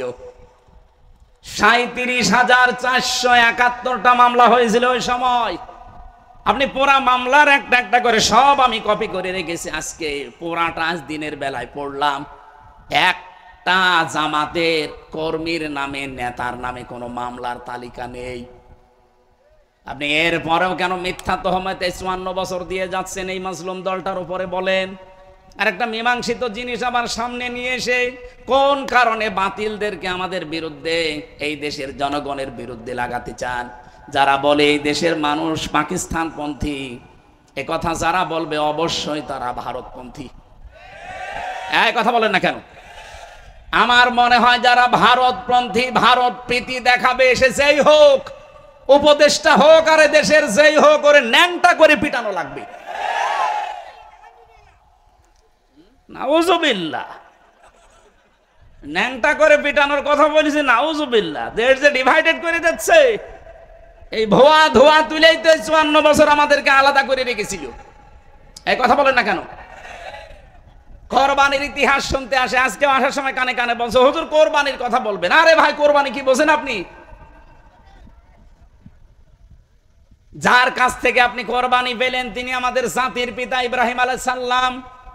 উনি যখন সন্তানের গলায় ছুরি লাগাবেন ওই সময় আমার আল্লাহ তাকে ডাক দিয়ে কি বলেছিলেন, ওইটা যদি বাংলাদেশে আজ মেনে নিতে পারেন আল্লাহর কসম এই কোরবানির আগে এ দেশে ইসলাম কায়েম হয়ে যাবে। আর 22 দিন আছে, 22 দিনে কায়েম করা সম্ভব। আপনি একটু মিলান, ওটা আছে সূরা সফফাতের ভেতরে আছে, ফালাম্মা আসলামা ওয়া তাল্লাহু লিল জাবিন। ভালো করে খেয়াল করেন, আল্লাহ বলেন ফালাম্মা, অতঃপর যখন, আসলামা 2 বছর, আল্লাহ বলেন দুইজনেই যখন এগ্রি হয়ে গেছে, রাজি হয়ে গেছে, সম্মত হয়েছে, ওয়া তাল্লাহু লিল জাবিন, এবং তার সন্তানটাকে জবাই করার জন্য যখন রাজি, একজন রাজির কথা আল্লাহ বলেন নাই, আসলামা 2 বছর। হযরত ইব্রাহিম 86 বছর বয়সে সন্তানটা পেয়েছিলেন। তিনি এই সন্তানকে জবাই করার জন্য যখন রাজি। 2 নম্বরে ইসমাইল নবী, এত শখের এত আদরের সন্তান, 13 বছর বয়স মাত্র। আপনি চিন্তা করতে পারেন পৃথিবীতে সবচেয়ে বেশি সৌন্দর্যের অধিকারী করেছিলেন আল্লাহ নবীদেরকে, তিনি নবী, সন্তানটাও নবী। কত সুন্দর হতে পারে চেহারা, তাও 2 বছর 5 বছর বিয়ের পরে না, 86 বছর পরে হওয়া। কত আদরের ধন। উনিও যখন রাজি, চিন্তা করলেন না আমি জবাই দেব না এখন, যেহেতু চোখ বাঁধা ছিল, জবাই দেওয়ার জন্য তিনি নিয়ত করেছিলেন। কিন্তু ছুরিটা প্রথমে ওই যে পাথরের উপরে যখন নিক্ষেপ করলেন পাথর কেটে গেছে। মনে মনে ভাবলেন দুইজনেই তো আমরা রাজি আছি, আমার সন্তানটা রাজি হইল কেন, আমি এটা দেখব। এবার আসেন তো আমি মূল কথা যেটা বলার জন্য আয়াতটা পড়েছিলাম। হযরতে ইসমাইলও রাজি, ইব্রাহিমও রাজি, দুইজনেই যখন রাজি, আল্লাহ তখন কিন্তু ডাক দিয়েছেন, আগে ডাক দেননি। রব্বি হাবলি মিনাস সালিহিন, তিনি দোয়া করেছিলেন রব্বুল আলামিন আমাকে একটা নেককার সন্তান তুমি উপহার দিও।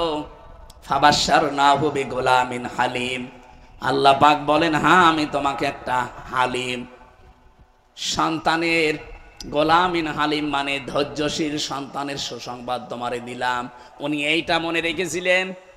এটা তাফসিরে খাজেনের ভেতরে আমি পড়েছি, হযরত ইব্রাহিম মনে রেখেছিলেন যে আল্লাহ আমাকে গোলামিন হালিম দিয়েছে। এটা কি চাচা হালিম? না মামা হালিম? গোলামিন হালিম আমাকে সহনশীল একটা পুত্র সন্তানের সুসংবাদ দিল। এই যে কেমন হালিম আমি দেখব। এই জন্য নাকি যখন আল্লাহ স্বপ্ন দেখিয়েছিলেন যে প্রিয় বস্তু কোরবানি করো, তিনি উট উট উট চালাচ্ছিলেন, কোরবানি কবুল হয়নি। ফালাম্মা বালাগা মাহু সায়া ক্বালা ইয়া বুনাইয়া ইন্নী আরা ফিল মানামি আন্নী আযবাহুকা ফানজুর মাযা তারা। আমি কয়েকটা শিক্ষা এখান থেকে বের করতে পেরেছি, দেখেন তো আপনি মিলাতে পারেন কিনা। সন্তানটা যখন একটু নড়াচড়া করা, বাবার কাজে লাগার মতো বয়স হয়েছে 12-13 বছর, আল্লাহ তখনই কিন্তু স্বপ্ন দেখালেন, ডাক দিয়ে বললেন প্রিয় বস্তু কোরবানি করো। হযরত ইব্রাহিম কোরবানি করার জন্য যা করেছিলেন ওগুলো কবুল হয়নি, উট ভেড়া দুম্বা। মনে মনে ভাবলেন আমার কাছে সব চাইতে প্রিয় তো আমার সন্তান। এবার তিনি সন্তানটাকে ডাক দিয়ে বললেন, হে আমার কলিজার টুকরা, হে আমার আদরের সন্তান, আমি স্বপ্নে দেখলাম যে তোমাকে জবাই করছি, এখন তোমার রায় বলো। আমার প্রশ্ন হচ্ছে বিধানটা কার? বলেন বলেন, পালন করছেন কে? না না আপনারা শুনছেন না, বলেন বিধানটা কার? পালন করছে কে? সাধারণ মানুষ না, একজন নবী। হযরত ইব্রাহিমের পুরা জীবন আল্লাহ কোরআনে দিয়েছেন। আমি তার জীবন পুরাটা কোরআনে পড়ে দেখেছি। 50টা পরীক্ষা আল্লাহ তাকে দুনিয়ায় করেছিলেন, আর 50টা পরীক্ষায় তিনি উত্তীর্ণ, একটাও ফেল করেননি। তার ঈমান সম্পর্কে পরীক্ষা ছিল 10টা, পুরা কোরআনে আল্লাহ সাজিয়েছেন। তার আমল সম্পর্কে পরীক্ষা ছিল 30টা, পুরা কোরআনে এগুলো আছে। আর তার এই যে 3.5 হাত বডির ভেতরে পরীক্ষা ছিল 10টা, ওকে 30, ওদিকে 10, এদিকে 10, 50টা। আমি যদি ওই সাবজেক্ট আজকে নিতাম, পুরা 50টা পরীক্ষা আপনাকে আমি শোনাতে পারতাম যে জাতির পিতা এমনি এমনি হননি, 50টা পরীক্ষা আমার আল্লাহ তাকে করেছিলেন। না একটু খেয়াল করেন ভাই, 50টা পরীক্ষা করার পরে তিনি প্রতিটা পরীক্ষায় পাশ করে যাচ্ছেন। এই পরীক্ষাটা এসে তিনি চিন্তা করলেন কি, আমাকে আল্লাহ তো হালিম দিয়েছে, আমি আল্লাহর বিধান পালন করব, কিন্তু আমার সন্তানের কাছে অনুমতি নেওয়ার দরকার কি? মনের ভেতরে বারবার প্রশ্ন আসতেছে, আমি তো আর যেমন তেমন সন্তান চাইনি, আর 86 বছর একাধারে দোয়া করে করে সন্তানটা আল্লাহ দিয়েছে। কেমন হালিম, কেমন ধৈর্যশীল, আমি এইটা আজকে দেখতে চাই। ইনি এই জন্য অনুমতি নিয়েছিলেন। তাছাড়া বিধান আল্লাহর পালন করবে একজন নবী, ওই ছোট মানুষের কাছে অনুমতি নেওয়ার দরকার পড়ে না। অনুমতি নেওয়ার জন্য তিনি জিজ্ঞাসা করলেন যে আমি কেমন হালিম আল্লাহর কাছ থেকে পেয়েছি, আজকে আমি পরীক্ষা করব। পরীক্ষায় সন্তানটাও পাশ করে গেছে। ইয়া আবাতি ফাআল মা তুমারু সাতাজিদুনি ইনশাআল্লাহু মিনাস সাবিরিন। সন্তান ডাক দিয়েছে, আমার সম্মানিত পিতা, যা স্বপ্নে দেখেছেন আপনি আদিষ্ট হয়েছেন, পালন করেন, আপনি আমাকে ধৈর্যশীলদের মধ্যে পাবেন। হযরত ইব্রাহিম ভাবছিলেন যে আমার সন্তান মনে হয় নিজেকে একটু অহংকার বোধ করবে, এই জন্যে এখানে সবের বলতে পারতেন। সাবিরিন বলার পরে ইব্রাহিম আলাইহিস সালাম তিনি খুশি হয়ে গেছেন, না আমার সন্তান যেমন তেমন আল্লাহ দেয়নি, এ হালিম যা দিয়েছে আসলে এটা হালিম। তিনি নিজেকে অহংকার মুক্ত করার জন্য সবের বলেন নাই, বলেছেন সাবিরিন। আমার মতো বহু ধৈর্যশীল দুনিয়ায় আছে, এর আগে বহু ধৈর্যশীল ভাবে আল্লাহর রাস্তায় জীবন দিয়েছে, আমিও দিলাম। তাদের ভেতরে আমি একজন, আমার ভেতরে কোনো অহংকার নেই। হযরত ইসমাইলকে তিনি শুইয়ে দিলেন। আমার আল্লাহ আসলামার ব্যাখ্যা দেওয়ার জন্য আমি কিন্তু এ পর্যন্ত বারবার নিয়ে আসতে চাচ্ছি আপনাদের। দুইজনেই যখন এগ্রি হয়ে গেল, রাজি হয়ে গেল, তখন আমার আল্লাহর বিধান তাদের জন্য পালন করা সহজ হয়েছে। আজ বাংলাদেশে মনে করেন যারা আমরা টুপি মাথায় দেই শুধু, ওখান থেকে আপনি কি পেলেন? যদি ইব্রাহিম নবী বলতেন আমি 50টা পরীক্ষায় জীবনে কোনোদিন ফেল করিনি, আজকেও করব না, আমি জবাই দেবই। ইসমাইল যদি বলতেন না আমি জবাই হব না, আমি দৌড় দিলাম, জবাই হতো। বলেন বলেন, আল্লাহর বিধান পালন করা সম্ভব হতো। ইসমাইল নবী যদি বলতেন যে আমি তো সাবিরিনদের ভেতরে একজন, ঠিক আছে আমি গলা দিয়ে দিলাম, যা ভালো লাগে করেন। ইসমাইল নবী যদি বলতেন না, ইব্রাহিম যদি বলতেন আমি এত আদরের সন্তান জবাই করব না, আল্লাহর বিধান পালন হতো? জবাব দেন, বলেন কি বুঝলেন এখান থেকে? দুইজনেরই রাজি হওয়া লাগবে। বাংলাদেশে আগামীতে 300 জন মানুষ দায়িত্বে যাবে, এরা যদি ইব্রাহিম নবীর ভূমিকায় আসতে পারে, 18 কোটি মানুষ আমরা যদি ইসমাইল নবীর ভূমিকায় আসতে পারি, আল্লাহর বিধান এই দেশে কায়েম করা সহজ হবে। এই কথা বোঝা যায়নি? এইটাই কোরবানির শিক্ষা। এটা তো নিতে পারবেন না। ঠিক আছে, এই আল্লাহ রাব্বুল আলামিন তাকে ডাক দিয়েছিলেন, অনাদাইনাহু আইয়া ইব্রাহিম কদ সাদ্দাকতার রুয়া ইন্না কাযালিকা নাজজিল মুহসিনিন। আল্লাহ যদি শুধু ইব্রাহিম আর ইসমাইলকে শেষ করে দিতেন তাহলে পরের এই শব্দগুলো বলতেন না। আল্লাহ সঙ্গে সঙ্গে ডাক দিয়েছেন, দুই বাপ বেটার যখন এগ্রি হওয়া, রাজি হওয়া, সমর্থন হওয়া, সম্মত হওয়া দেখে আল্লাহর এত পছন্দ হয়েছে যে ইব্রাহিমও রাজি, ইসমাইলও রাজি। যা, তোদের আর লাগবে না এ কাজ করার, তোদের মন দেখে আমি আমার বিধানটা পূরণ করে দিলাম। আমার আল্লাহ পূরণ করার জন্য কি পাঠিয়েছিলেন? দুম্বা। বলেন বলেন, আরো জোরে বলেন। অনাদাইনাহু আইয়া ইব্রাহিম কদ সাদ্দাকতার রুয়া। হে ইব্রাহিম, আমি তোমাকে ডাকলাম, তোমাকে যে স্বপ্ন দেখিয়েছিলাম তুমি স্বপ্নকে সত্যে রূপ দিয়েছো। তুমি শুধু না, ইন্না কাযালিকা নাজিজিল মুহসিনিন, কিয়ামত পর্যন্ত যারা মুহসিন বান্দা তাদেরকে আমি আল্লাহ এইভাবেই পুরস্কার দেব। হয়তো 2732 জন মানুষ জীবন দিয়ে গেল এই বাংলাদেশের বৈষম্য দূর করার জন্য, এদের জীবন পর্যন্ত কোরবানি করে গেল। এখন যারা আসবেন দায়িত্বে, ইব্রাহিমের ভূমিকা পালন করা লাগবে। যারা আমরা এখন জনগণ বেঁচে আছি, অন্তত আমরাও কিন্তু এই 2732 জনের ভেতরে পড়ে যেতে পারতাম। আল্লাহ আমাদেরকে এখন ওর ভেতরে না ফেলে বাঁচিয়ে রেখেছেন। এই মুহূর্তে আহ্বান জানাচ্ছি, দল মত সব ভুলে যান, জাতি বর্ণ ধর্ম নির্বিশেষে ইসমাইল নবীর ভূমিকায় আসেন। আমার আল্লাহ তার বিধান এই দেশে কায়েম করে দেবে। আর যেহেতু সময় 22 দিন আছে, আমরা চাই এই 22 দিনের ভেতরে এই দেশটা যেন পরিবর্তন হয়ে যায়। ইব্রাহিম আর ইসমাইলের ভূমিকা আমরা যদি সত্যি দেখাতে পারি, আর এটা অত সহজও না, এই জন্য আল্লাহ কাযালিকা নাজিজিল মুহসিনিন এটা দেওয়ার পরে জানিয়েছেন, ইন্না হাদা লাহুয়াল বালাউল মুবিন, অবশ্যই এটা সুস্পষ্ট বিশাল পরীক্ষা। এই বিশাল পরীক্ষা আমাদের সামনে যেহেতু চলে এসেছে, এ কঠিন পরিস্থিতিতে আমাদের উচিত হবে পৃথিবীতে সবচাইতে প্রিয় যেমন ইসমাইল ছিল, আমাদের জীবনেও সবচাইতে প্রিয় যা আছে সেগুলো সামনে এখন পেশ করা লাগবে। সূরা আলে ইমরানের 92 নম্বর আয়াতে সেইটাই আল্লাহ জানিয়েছেন, লান তানালুল বিররা হাত্তা তুনফিকু মিম্মা তুহিব্বুন। কখনোই নেকি পাবে না। এখানে লান তানালুল বিররা দিয়েছেন। বিররুন শব্দের অনেকগুলো অর্থ আমি পেয়েছি। বিররুন মানে নিজেকে সৎ কাজের জন্য বিলিয়ে দেওয়া। বিররুন মানে এটা জান্নাতের একটা বাগানের নাম। বিররুন মানে নেক কাজ। বিররুন মানে জনকল্যাণে নিজেকে সম্পৃক্ত করা। এটা ইবনে কাসিরের বর্ণনা বলছি।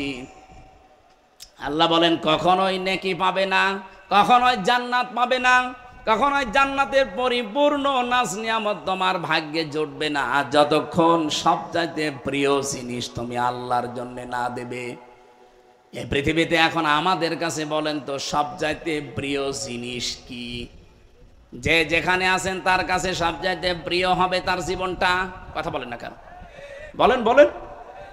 আমাদের জীবনটাই যদি সবচাইতে প্রিয় হয়, এইটাও যদি আল্লাহর রাস্তায় পরিপূর্ণভাবে না দিলে, আমার আল্লাহ নেকি পূর্ণাঙ্গ না দেন, সওয়াব পূর্ণাঙ্গ না দেন, তাহলে জীবনের বাকি যে মহাব্বত একেবারে সর্বোচ্চ চূড়ার পাশ থেকে আস্তে আস্তে যেগুলো একটু নরমালে আছে এগুলো তো মাস্ট বি আল্লাহর জন্য দেওয়াই লাগবে। এই জন্য এখন থেকে আমার সময়, আমার চিন্তা ভাবনা সব কিছু কোরবানি করার জন্য প্র্যাকটিস করেন। যেহেতু মাত্র 22 দিন আছে এবারের কোরবানি, আর এই গত বছরের কোরবানির মতো যেতে দিতে চাই না। এমন কোরবানি করব বাংলাদেশে কোরবানি যেন ইতিহাস হয়ে থাকে। অলিকুল্লি উম্মাতিন জাআলনা মানসাকাল লিয়াযকুরু ইসমাল্লাহি আলা মা রাযাকাহুম মিন বাহিমাতিল আনআম। সূরা হজের 34 নম্বর আয়াতে আল্লাহ জানিয়েছেন প্রত্যেকটি জাতির জন্য আমি কোরবানির বিধানটা দিয়েছিলাম। আদম নবী থেকে আরম্ভ হয়েছে আজকে পর্যন্ত চলছে, কিয়ামত পর্যন্ত এই বিধান চলবে। কি এমন গুরুত্বপূর্ণ বিধান যে এতদিন আছে এখনো চলছে, চলবে? কি আছে এর ভেতরে? আমরা দেখি কোরবানি মানে বিশাল গরু জবাই করে খেয়ে ফেলা। না ভাই, এটার নাম কোরবানি না। লা ইয়ানালাল্লাহু লুহুমুহা ওয়ালা দিমাউহা ওয়ালাকিন ইয়ানালুহুত তাকওয়া মিনকুম। তোমাদের রক্ত, গোশত, চর্বি, চামড়া এগুলো আল্লাহর কাছে যায় না, যায় শুধু তোমাদের ভেতরের তাকওয়া।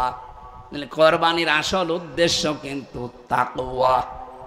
এখন এই তাকওয়াটা নিয়ে আমাদের দেশে ভেজাল আছে। আমরা শুধু পোশাকের তাকওয়া খুঁজি। তাকওয়া মানে যোগ্য। কি বললাম? বলেন বলেন। তাকওয়া মানে যোগ্যতা সম্পন্ন আপনাকে হওয়া লাগবে। সুতরাং এই দেশে যে যে জায়গায় আমরা আছি ওই জায়গায় আমাদেরকে যোগ্যতা সম্পন্ন হওয়া লাগবে, সৎভাবে। যতগুলো মানুষ আজ দায়িত্বে আছে এই দেশে, প্রায় 1628 জন মানুষ এখনো দায়িত্বে আছে। এ মানুষগুলো যদি যোগ্য হয় ওই জায়গায় এবং সৎ হতে পারে, আল্লাহর কসম সামনে দিন বিজয় কেউ আটকাতে পারবে না।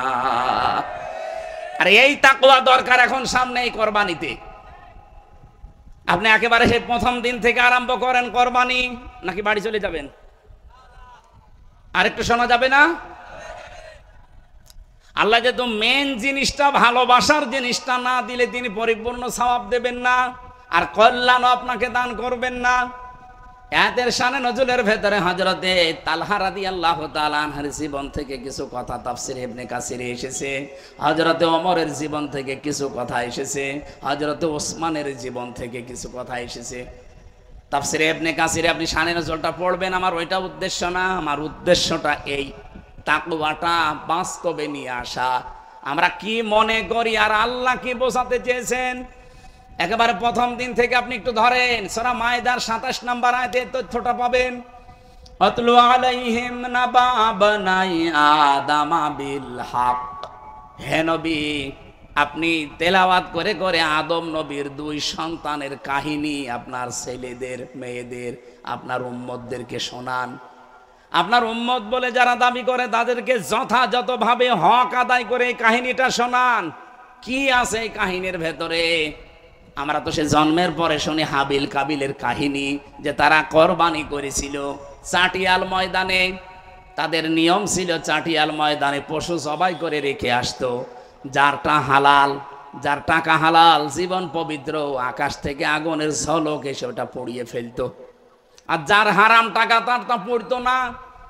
আমার মাঝে মাঝে আয়াতটা পড়ার পরে মনে হয় বাংলাদেশে যদি এই শরীয়ত এখন থাকতো, কত আল্লাহর ওলি যে ধরা খেত।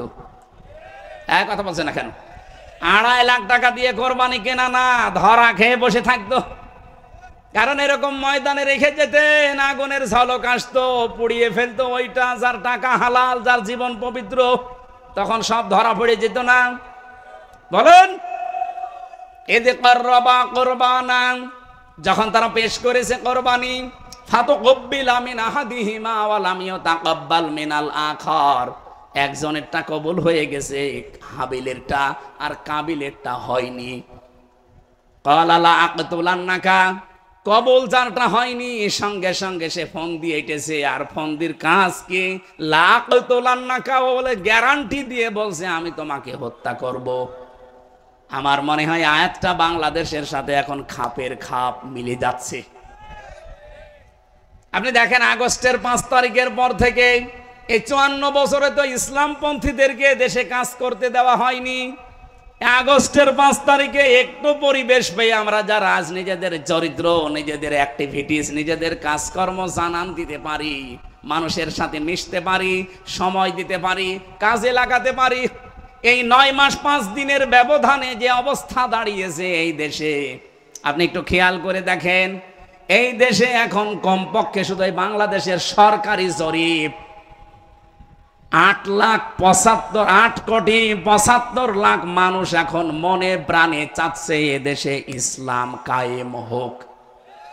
তাও অন্যান্য ইসলামী দল সব বাদ দিলাম, শুধুমাত্র একামতে দিন যারা করে, আমি বাংলায় বলছি জামাত ইসলামী, 8,75,00,000 আমি আজকের রিপোর্ট পেয়েছি, এটা ইন্টারনেটে। এই দেশের সরকারি জরিপে এরা চাচ্ছে 8,75,00,000 মানে 9 কোটি মানুষ এখন চাচ্ছে দেশে ইসলাম কায়েম হোক। ইসলাম কায়েম হোক সবাই তো এটা চাই না, তারা একামতে দিন যারা করে তারা চায়। তার মানে এই দেশে এখন একামতে দিনের নেতা কর্মী সদস্য শুভাকাঙ্ক্ষী 9 কোটি প্রায়। এখানে অনেকেই মনে করছে না আমাদের আর হবে না, এই জন্য এখন পেছনে পেছনে উল্টা পাল্টা বাঁশ দেওয়ার জন্য লিখেছে ওই যে 47, 52, 71। কেন এগুলো যদি চেতনা হয় তো 24 কি চেতনা না? ওগুলোতে মানুষ মারা গেছে, 24-এ মানুষ মারা যায়নি। শুধু ওই 71, ওই 47, ওই 52-র কথা তুলে আনেন কোন কারণে? আপনি 24-এর কথা তুলে আনতে পারেন না। কি দেখিয়েছেন 9.5 মাসে আপনি অ্যাক্টিভিটিস, আপনার চরিত্র দিয়ে, আপনার কাজকর্ম দিয়ে কি দেখালেন জাতিকে বলেন? আপনার দিকে মানুষ ঝুঁকতে চায় না, যেতে চায় না, কারণ আপনারটা কবুল হওয়ার মতো যোগ্যতা হয়নি।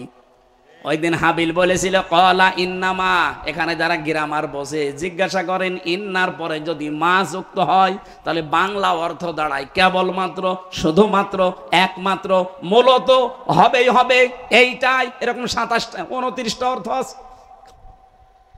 ইন্নার পরে মা দিয়ে হাবিল গ্যারান্টি দিয়েছেন কলা ইন্নামা, ভাই আপনি আমাকে মেরে ফেলতে চান, আপনারটা কবুল হয়নি, আপনাকে মানুষ ভালোবাসে না, আপনার কাছে যেতে চায় না, এজন্য আপনি আমাকেই মেরে ফেলেন। কিন্তু এই পৃথিবীতে শুধুমাত্র মুত্তাকি যারা, ইয়াতাকাব্বালুল্লাহু মিনাল মুত্তাকিন, দুনিয়ায় যারা মুত্তাকি হবে তাদেরটাই শুধু আল্লাহ কবুল করছে এবং করবে। এজন্য ইয়াতাকাব্বালু এটা মোজারে, বর্তমান ভবিষ্যৎ, প্রেজেন্ট ফিউচার। ও বাংলার মুসলমানেরা যত ষড়যন্ত্র করেন বিভিন্ন দাদাদের পরামর্শ নিয়ে, আমরা জানি এখন কত মানুষ কত জায়গা থেকে ফাঁদে পড়েছে, তাদের চরিত্রের ফাঁদে পড়েছে, বিভিন্ন সংস্থার ফাঁদে পড়েছে, বিভিন্ন দাদার ফাঁদে পড়েছে। এর আগে যারা ফাঁদে পড়েছিল তারা এমন মরেছে, আপনিও মরবেন। আপনি যদি মোকাবেলা করতে চান চরিত্র দিয়ে করেন, কাজ দিয়ে করেন। এই কথা বলেন না কেন?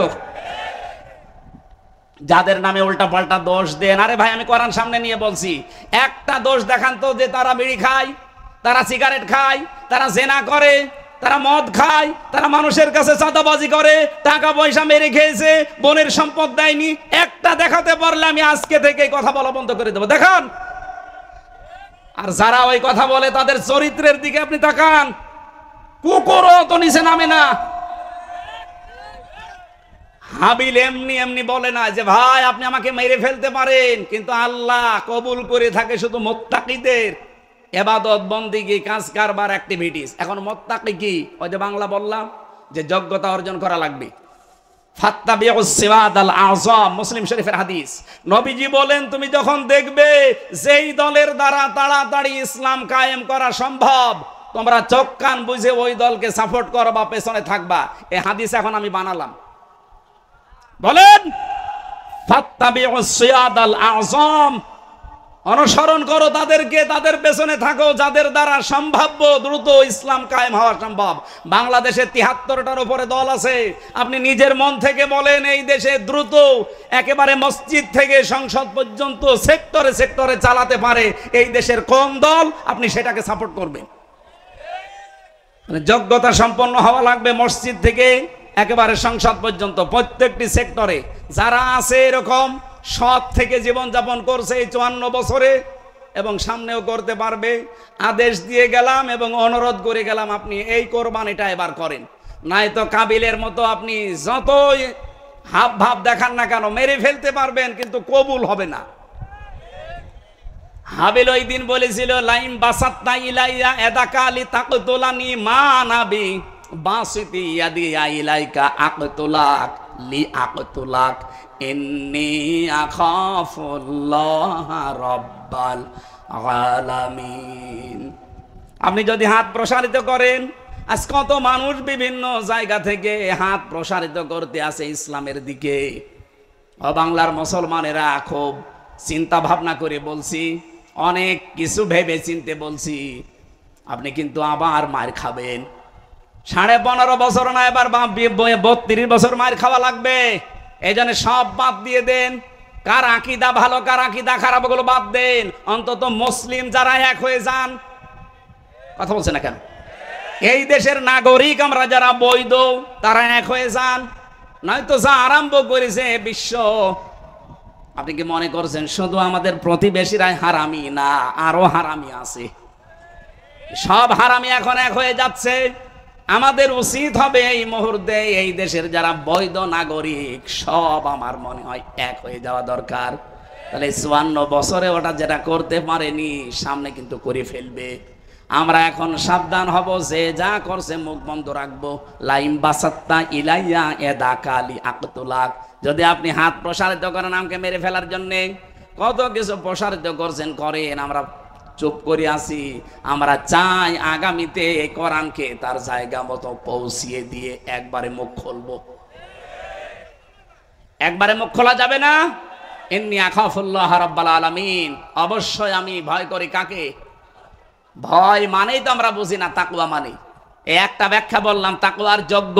সুতরাং এই মসজিদ থেকে সংসদ পর্যন্ত যারা যোগ্য, আপনি তাদের পেছনে থাকবেন, এদেরটাই কবুল হওয়ার সম্ভাবনা সবচাইতে বেশি। 2 নম্বরে তাকওয়ার ব্যাখ্যা হচ্ছে, নিষিদ্ধ কাজ আল্লাহর যেটা যেটা আছে শুধু ছেড়ে দেবেন না, ওটা ঘৃণা করে ছেড়ে দেবেন, এর নাম তাকওয়া। আল্লাহর নিষিদ্ধ কাজ এই দেশে আছে না? এই কথা বলে না কেন? এই যে মোবাইল, কম্পিউটার, ল্যাপটপ, টেলিভিশনে যারা এমন এমন জিনিস দেখেন যেটা অন্য দেখলে আপনার লজ্জা লাগে, নিজে নিজে দেখলে ভালো লাগে, আরাম লাগে, আনন্দ লাগে, এটা পাপ। এরকম কোন দৃশ্য যদি সামনে চলে আসে, আজকে থেকে তওবা করেন যে না, আমি ওই রকম কিছু আর দেখবো না। ঘৃণা করে ছেড়ে দেবেন, দেখবেন একটা অনির্বচন সুখ, আলাদা একটা শান্তি আল্লাহ আপনাকে দান করবে। পরকীয়া প্রেম যারা করেন না, এই এলাকায় সব নেই, এই মুহূর্তে নিজেকে কন্ট্রোল করেন ভাই। মেয়েলি বিষয়, এটা কিন্তু শয়তানের মারাত্মক একটা জাল। ইন্না কায়দা কুন্না আযীম।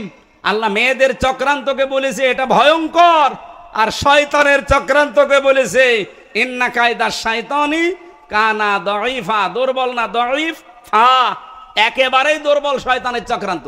এজন্য মেয়ে লোকের ফাঁদে যদি কেউ পড়ে যান, মোবাইলে হোক, কম্পিউটারে হোক, বিভিন্ন কায়দায়, ফেসবুকে, ইমোতে, মেসেঞ্জারে, এক্ষুনি থেমে যান। আপনি টের পাচ্ছেন না? ওই যে বিভিন্ন সাংবাদিক মাঝে মাঝে রেকর্ড করে রাখে, দেখেন না, ছেড়ে দেয়। টাকলা মোরাদের মাত্র 6 মিনিট 32 সেকেন্ড ফাঁস হয়ে সব হারিয়েছে। আর আমাদেরও যদি ফাঁস হয়ে যায় না, সব হারিয়ে ফেলবেন। এজন্য অনেকে এখন চুপ করে আছে, কারণ এদের অনেক কিছু রেকর্ড হয়ে আছে। কিন্তু আমাদের তো আর রেকর্ড নেই, আপনি কি ফাঁস করবেন? চরিত্র যাদের ঠিক আছে এদের তো কিছু রেকর্ড নেই, যাদের চরিত্র শেষ তাদের তো রেকর্ড আছে। এই জন্য চরিত্রকে ঢেকে রাখার জন্য এখন এই হাবিলের মতো মানুষ যারা তাদের বিরুদ্ধে অপপ্রচার আরম্ভ করেছে, তাদের উপরে তীর নিক্ষেপ করা আরম্ভ করেছে। আল্লাহ আমাদের সামনের এই কোরবানি আমরা যেন তাকওয়া অর্জন করি, আল্লাহর নিষিদ্ধ কাজগুলো ঘৃণা করে ছেড়ে দেওয়ার মাধ্যমে এই কোরবানি সামনে দিতে পারি। বলেন আমিন। 4টা কাজ যদি জীবনে কেউ করতে পারে, তার কোরবানি কবুল হবে। 1 নম্বরে আল্লাযীনা ইযা যুকিরাল্লাহু ওয়াজিলাত কুলুবুহুম ওয়াস-সাবিরিনা আলা মা আসাবাহুম ওয়াল মুকিমিস সালাত ওয়া মিম্মা রাযাকনাহুম ইনফিকুন। সূরা হজের 35 নম্বর আয়াত। আপনারা এই আয়াতগুলো বাড়িতেছে একটু মিলিয়ে দেখবেন, কোরবানি আপনি সামনে যেটা দিচ্ছেন বা দেবেন এটা কবুল হবে কিনা। আমরা আর বেশি দূর যেতে চাচ্ছি না, অনেক রাত হয়ে গেছে। কোরবানির এই শিক্ষা, তাকওয়া। ও আমার এই লিখিত বই আছে গাড়িতে, মেয়েদের ওপরে লেখা, এটা ছেলেদের না, মেয়েদের ওপরে লেখা। আপনারা এখান থেকে যাওয়ার সময় নিয়েছেন, আল্লাহুম্মা আমিন। লা ইলাহা ইল্লা আনতা সুবহানাকা ইন্নী কুনতু মিনাজ জালিমিন। আল্লাহুম্মা গফিরলি ওয়ারহামনি ওয়াহদিনি ওয়াফিনি ওয়ারযুকনি ইয়া রাব্বাল আলামিন। সারাটা জীবন অপরাধ করে আল্লাহ রাত 12টা বেজে যাচ্ছে, 5-7 মিনিট পরে তাহাজ্জুদের নামাজের সময় শুরু হয়ে যাবে। এই জন্য আমরা শেষ করে দিয়েছি যতটুকু পারলাম। আল্লাহ আয়াত থেকে যে শিক্ষাটা পেয়েছি এই শিক্ষাগুলো আমাদের জীবনে বাস্তবায়ন করে দাও। এ বিশাল আয়োজনে যারা শ্রম দিয়েছে এদেরকে মেহেরবানি করে কবুল করো। স্বেচ্ছাসেবকের দায়িত্বে যারা আছে এই যুবকদেরকে যে মা পেটে নিয়েছে মায়ের পেট তুমি ধন্য করে দাও। মাহফিলের প্রধান অতিথি মাওলানা আবুল কালাম আসাদ, বিশেষ অতিথি ডাক্তার আব্দুল মজিদ ভাই সহ যত অতিথি এখানে এসেছে আল্লাহ অতিথিদেরকে ওমরের মতো কবুল করে নাও। এদের মা বাবা যাদের কবরে আছে তুমি মাফ করে দাও। সম্মানিত সভাপতি একজন আলেম মানুষ, আল্লাহ তাআলা আমাদের শ্রদ্ধাভাজন ইমাম সাহেব এবং আলেম, তাকে তুমি আলেম হিসাবে মঞ্জুর করে নাও।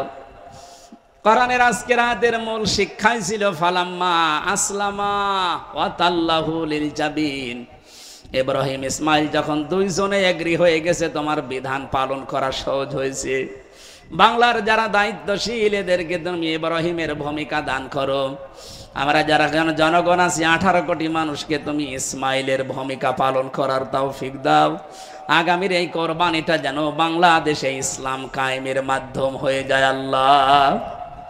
এই মাহফিলের আয়োজন করতে গিয়ে যে যেইভাবে এগিয়ে এসেছে তাদের আত্মীয় স্বজন এলাকায় কবরে অনেকে ঘুমিয়ে আছে, কবরগুলো জান্নাত বানিয়ে দাও। এই কফিল মনি আল্লাহ তুমি কফিল মনিকে কবুল করো। যত মানুষ এই বাজারে ব্যবসা বাণিজ্য করো এদের হালাল ব্যবসায় বরকত দাও। আগামীতে অনুষ্ঠানটা কোরআনের জন্য আরো বিশাল আকারে তুমি কবুল করে নাও। 3টা বছর জালেমের ওই জিন্দানখানায় একটা ঘরের ভেতরে চাতক পাখির মতো বসে থাকতে থাকতে আমার শরীরে বিভিন্ন রোগ জন্ম নিয়েছে। আল্লাহ তাআলা মুসাফির অবস্থায় অসুস্থ অবস্থায় তোমার কাছে দোয়া করছি এই হাজারো বান্দা বান্দি নিয়ে তুমি আমার শরীরটাকে কণ্ঠটাকে আগের মতো আবার ফিরিয়ে দাও। এই দেশে আমরা চর্ম চোখে দেখতে চাই তোমার কালাম দিয়ে দেশটা চলছে। যত ষড়যন্ত্র আছে এর বিরুদ্ধে আল্লাহ সব তুমি নস্যাৎ করে দাও। বিবেককে কাজে লাগায় না। তোমার কোরআন জানিয়েছে ওয়ায়াজালুর রিজসা আলাল্লাযিনা লা ইয়াকিলুন, যারা তাদের বিবেক কাজে লাগায় না তাদের উপরে তুমি নাকি ভুল সিদ্ধান্ত চাপিয়ে দাও।